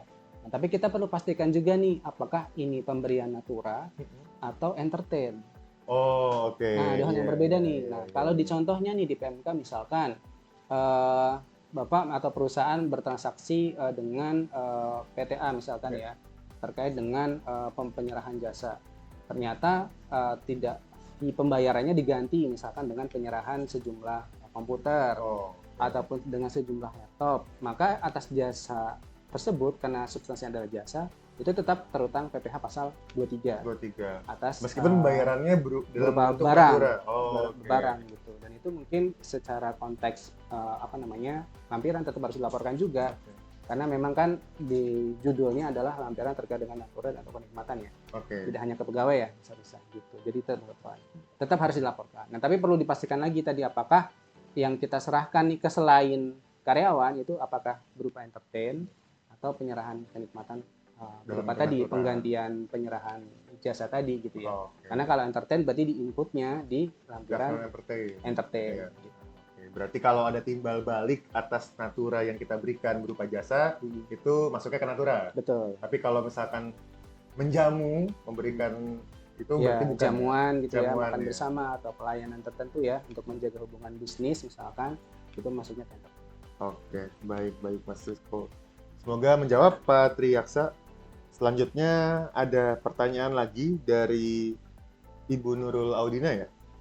Siang Bapak Ibu, izin bertanya, apakah untuk pembulatan penghasilan kena pajak yang berlaku di Kortex dan di e-form sama? Terima kasih. Lalu yang kedua, apakah pengisian pada Kortex bisa diisi secara bertahap? Maksudnya diisi di malam hari, terus di-save, lalu dilanjutkan besok lagi, ataukah harus langsung diisi dalam sekali jalan gitu, Mas Rizko? Yang pertama terkait mungkin pembulatan dulu ya? Ya, kalau pembulatan ini dari Bu Nurul ya. Memang ada di petunjuk teknisnya ada di pers 11 ya, Mas Hafiz ya. Nah, formatnya mungkin Mas Hafiz bisa konfirmasi juga nih terkait dengan yang unifikasi atau yang lain ya, e-form atau e-form ya. Kalau Kortex setahu saya ketika dia di atas 0,5 itu dia akan membulat ke atas. Tapi kalau dia misalkan 0,2 dia akan ke bawah. Gitu. Jadi aturan teknisnya di pers 11 ya. Di ya? pers 11 itu ada rinciannya, tapi seingat saya sih seperti itu. Jadi ketika dia 0,6 misalkan dia akan membulat ke atas 93,6 jadi 94. Tapi 93,2 dia akan jadi 93. Ini untuk rupiah ya. Tapi kalau untuk dolar itu tetap ada komanya. Karena cukup besar ya. Kok beda koma sedikit saja mempengaruhi nilainya kan. Cukup signifikan berarti ya kalau itu. Kalau untuk pengisiannya ya apakah bisa bertahap? Ya bisa ya, Mas Hafiz ya. Tetap bisa ya Ibu Nurul. Jadi tidak harus selesai di satu waktu, tenang saja. Gitu karena ketika kita ada waktu nih buat input misalkan lampiran kuesioner dulu bisa nanti kita save atau mungkin nanti selanjutnya terkait dengan daftar nominatif entertain atau nominatif promosi bisa. Nah itu malah lebih baik gitu ya. Jadi pengisiannya secara bertahap karena ketika dilakukan di ujung ya tadi ada mungkin potensi-potensi servernya penuh gitu. Sedangkan ketika bertahap harapannya ketika nanti kita akan pelaporan pengisiannya sudah tidak begitu banyak lagi gitu sih. Jadi bisa ya untuk melakukan pengisian secara bertahap. Selama nggak lupa nge-save ya, Mas. Betul. Jangan sampai lupa tuh klik save. Poin pentingnya itu jangan lupa di-save ya, Ibu Nurul ya. Oke, semoga menjawab Ibu Nurul. Selanjutnya ada pertanyaan lagi dari Debbie dari Adiabina Putramas. Ibu Debbie ya dari Adiabina Putramas. Pertanyaannya adalah terkait aset di mana menurut penjelasan sebelumnya bisa memakai impor, bagaimana jika adanya aset tetapi nilai buku sudah habis? Pengiasannya bagaimana? Apakah perlu tetap melampirkan lampiran aset? Jadi aset-aset yang sudah nggak punya nilai bisa buku nih, Mas Rizko. Gimana kira-kira sesuai peraturan pajak? Ya, memang ini dari Bu Debbie ya, dari Debbie. Terima kasih atas pertanyaan yang disampaikan. Berarti ini kondisinya NSB-nya udah nol ya, Hafiz ya, sudah disusutkan dalam periode waktu tertentu. Nah, untuk tahun berikutnya gimana? Jadi kalau misalkan memang asetnya ini masih eksis, masih ada gitu ya, masih digunakan, belum dialihkan, belum dimusnahkan, belum dijual, memang itu tetap dilaporkan. Meskipun memang depresiasinya nol ya, gitu. Karena nanti biasanya dari kantor pajak juga akan melihat nih mutasinya. Jadi ada aset nih di tahun 2024 misalkan, di 2005 sudah tidak ada nih, apakah ada penjualan atau gimana. Betul. Jadi nanti akan potensinya kemana, tapi ke PPN juga kan. Apakah PPN terkait dengan pasal 16D gitu ya, apakah ada pengakuan other income, ada keuntungan atau tidak. Gitu. Jadi memang ya idealnya tetap dilaporkan. Gitu. Jadi walaupun nilai depresiasinya nol, untuk menunjukkan bahwa aset itu tetap eksis dan tetap ada di sisi wajib. Oke, selama masih ada digunakan, tetap dilapor ya, meskipun tidak ada efek ke perhitungan depresiasi ya. Semoga menjawab ya Ibu Debbie. Oke, baik. Selanjutnya ada pertanyaan lagi dari chatbox, dari Pak Hadian Putra. Apabila metode perhitungan PPh 21 menggunakan skema gross atau ditanggung perusahaan, apakah atas biaya PPh 21 tersebut bisa diakui secara fiskal untuk mengurangi PPh badan? Berarti ini PPh 21-nya itu tunjang ya harusnya ya. Atau masih ditanggung nih Dibiayakan atau ini harus kita Nah, klarifikasi nih. Atau betul. mungkin bisa dijelaskan dari dua sudut pandang, Pak Resko. Betul. Gimana kalau ditanggung atau ditunjang? Oke, baik. Terima kasih ya atas pertanyaan Pak Dian ya.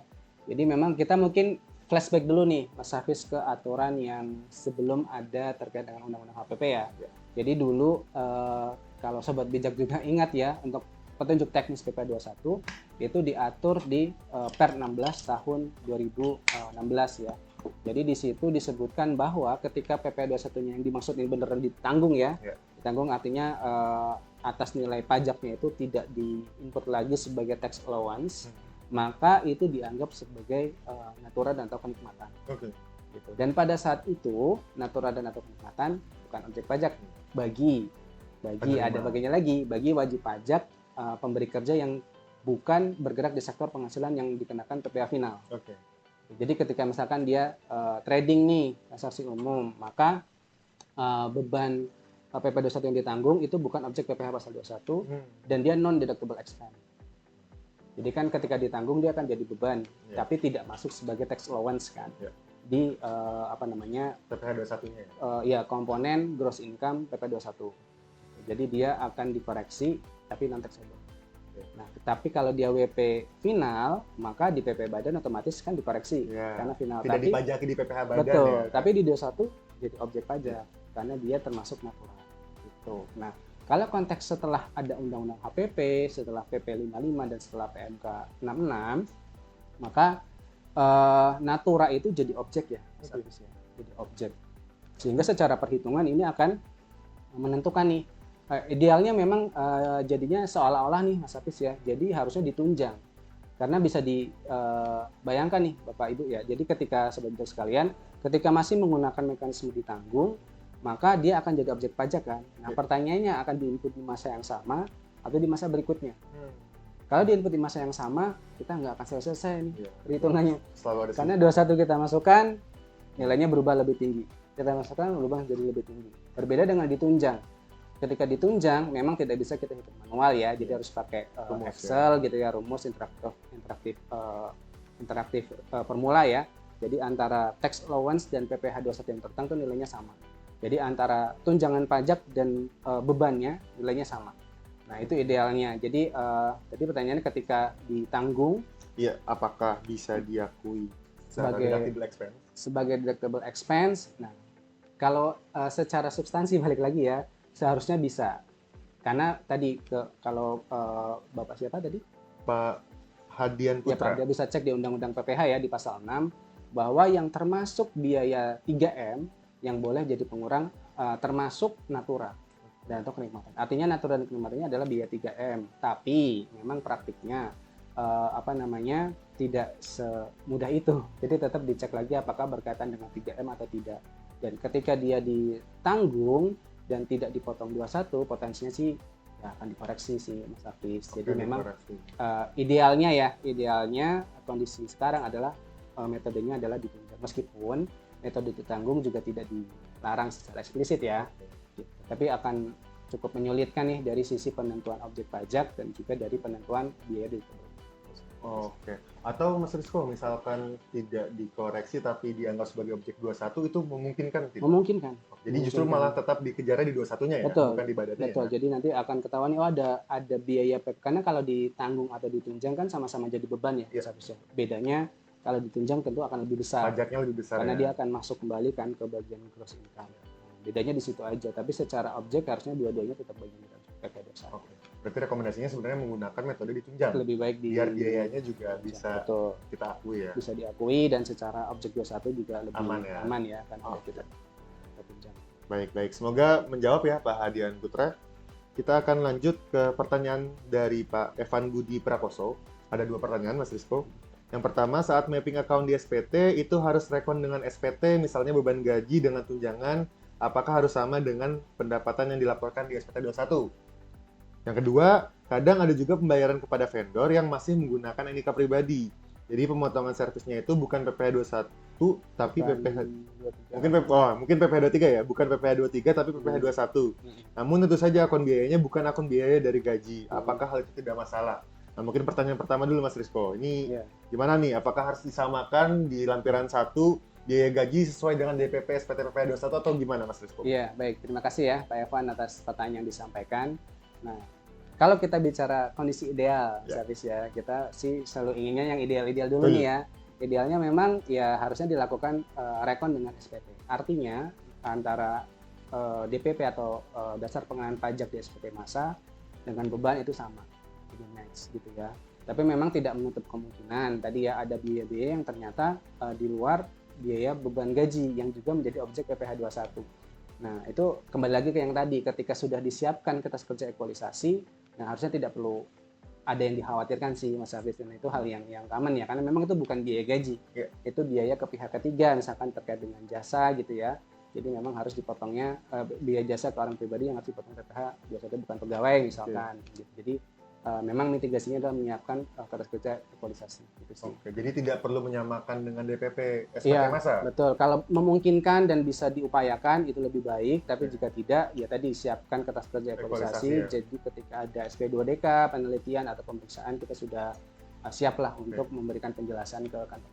Jadi selisihnya sudah siap disupport dengan bukti ya, Mas Rizko. Oke. Lalu yang pertanyaan kedua terkait dengan kalau pakai NIK pribadi nih, dan dipotongnya PPh, bukan dipotong 23 tapi 21, itu gimana? Karena kan tidak akan muncul di akun biaya gaji ya, Mas Rizko. Iya. Apakah jadi masalah? Ya, mungkin kembali lagi ya Mas Hafiz ya, terkait tadi kertas kerja ekualisasi. Jadi apakah akan jadi pertanyaan? Mungkin iya. Karena kan biasanya SP2DK itu menyandingkan antara memang biaya yang secara eksplisit menyebutkan biaya gaji nih, maka dia akan langsung diklaim sebagai PPh 21. Sedangkan mungkin di dalamnya ada biaya-biaya lain yang tidak berkaitan dengan objek 21. Misalkan ada pembayaran JHT misalkan ya, atau biaya-biaya lain yang memang bukan berkaitan dengan objek 21 gitu ya. Jadi memang apakah jadi masalah? Harusnya sih tidak ya, ketika sahabat bijak atau di dalam hal ini Pak Evan bisa memberikan penjelasan dan bisa membuktikan gitu bahwa sebetulnya ini juga sudah dipotong PPh 21, tapi bukan PPh 21 pegawai, tapi bukan pegawai. Dan sepertinya tarif pajaknya lebih besar dibanding PPh 23 ya? Iya, 2,5% ya. Betul. Oke, baik. Semoga menjawab ya Pak Evan Budi Prakoso. Ada pertanyaan lagi Mas Rizko? Ini dari Muhammad Iqbal Fadilah. Banyak Mas ya. Satu lagi ya. Rame ya. Berarti menarik bahasan dari Mas Rizko nih. Oke.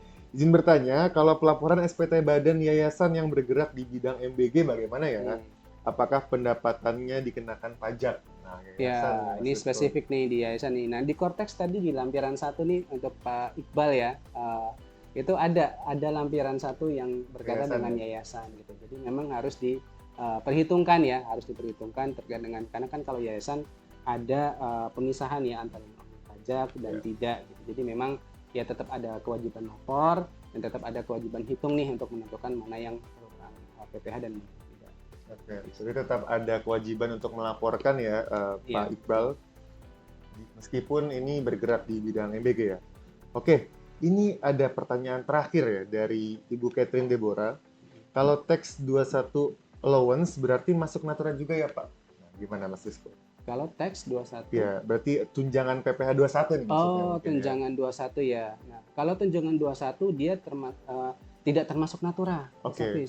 Dia klasifikasinya bisa disamakan dengan benefit in cash. Oh. Artinya ketika ini Bu Christine ya. Jadi Bu Christine ketika metode perhitungan 21-nya adalah ditunjang, maka itu tidak perlu dimasukkan ke list natura.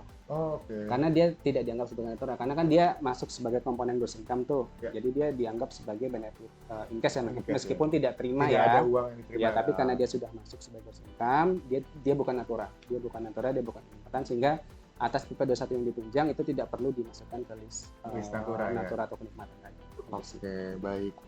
Ini semoga menjawab ya Ibu Catherine Deborah. Nah, ini sebenarnya mungkin masih banyak pertanyaan ya Mas Rizko, tapi karena kita keterbatasan waktu, jadi mungkin saya izin akhiri sesi Q&A pada sore hari ini.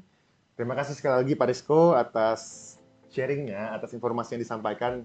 Saya yakin sangat berguna ya bagi Sobat Bijak yang ada di rumah untuk yang sedang menyaksikan webinar pada sore hari ini.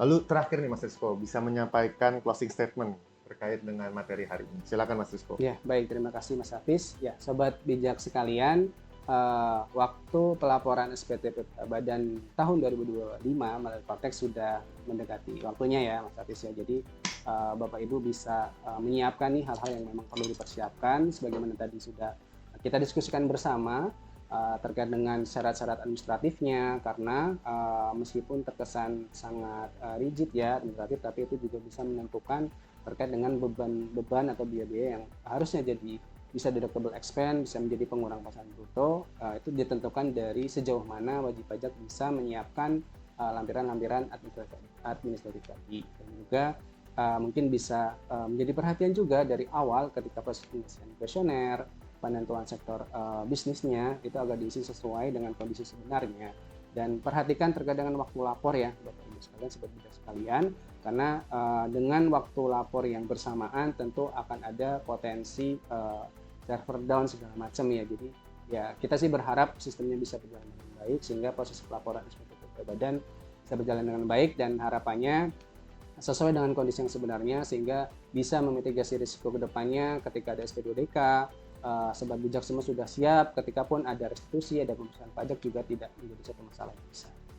Oke, baik. Semoga apa yang tadi diskusikan bisa bermanfaat ya buat sobat bijak sekalian. Amin, amin ya rabbal alamin. Jadi sobat bijak, tadi ya kita harus aware bahwa ada keharusan untuk menyiapkan dokumen administratif. Jangan sampai sebenarnya ada biaya yang boleh kita akui, tapi karena administratifnya tidak kita laksanakan, jadi harus dikoreksi ya. Lalu tadi sebenarnya manajemen waktu yang baik terkait dengan pengisian SPT, sehingga harapannya tidak ada kendala ya Mas Rizko yang akan dihadapi ketika kita mengisikan SPT.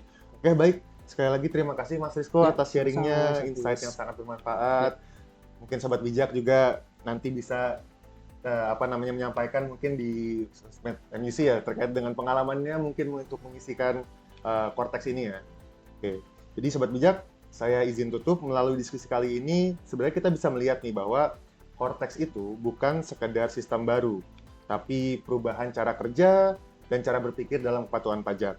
Sebelum acara kami tutup, kami mohon sobat bijak untuk dapat mengisi form feedback ya, yang linknya tersedia di kolom chat. Nanti e-sertifikat akan dikirimkan kepada peserta yang telah mengisi form feedback. Jangan lupa sobat bijak follow akun media sosial MUC Consulting dan bergabung di channel WhatsApp MUC Consulting untuk mendapatkan update dan insight perpajakan terbaru.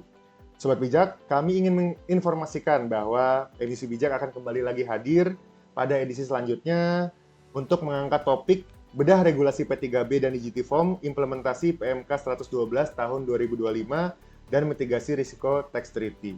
Jadi, webinar ini akan diselenggarakan pada Rabu 18 Februari 2026, jam 2 hingga jam 4 sore via Zoom Meeting. Webinar ini akan menghadirkan praktisi pajak dari MUC Consulting, serta perwakilan dari Direktorat Jenderal Pajak. Terkait informasi pendaftaran dan juga detail acara, sobat bijak dapat akses melalui media sosial dan kanal resmi MUC Consulting. Akhir kata, saya Hafiz Al-Faruqi, mewakili seluruh tim MUC Consulting yang bertugas, mengucapkan terima kasih atas partisipasi sobat bijak. Sampai jumpa di MUC bijak berikutnya. Wassalamualaikum warahmatullahi wabarakatuh. Terima kasih sobat bijak atas kehadirannya pada sore hari ini. Terima kasih. Terima kasih.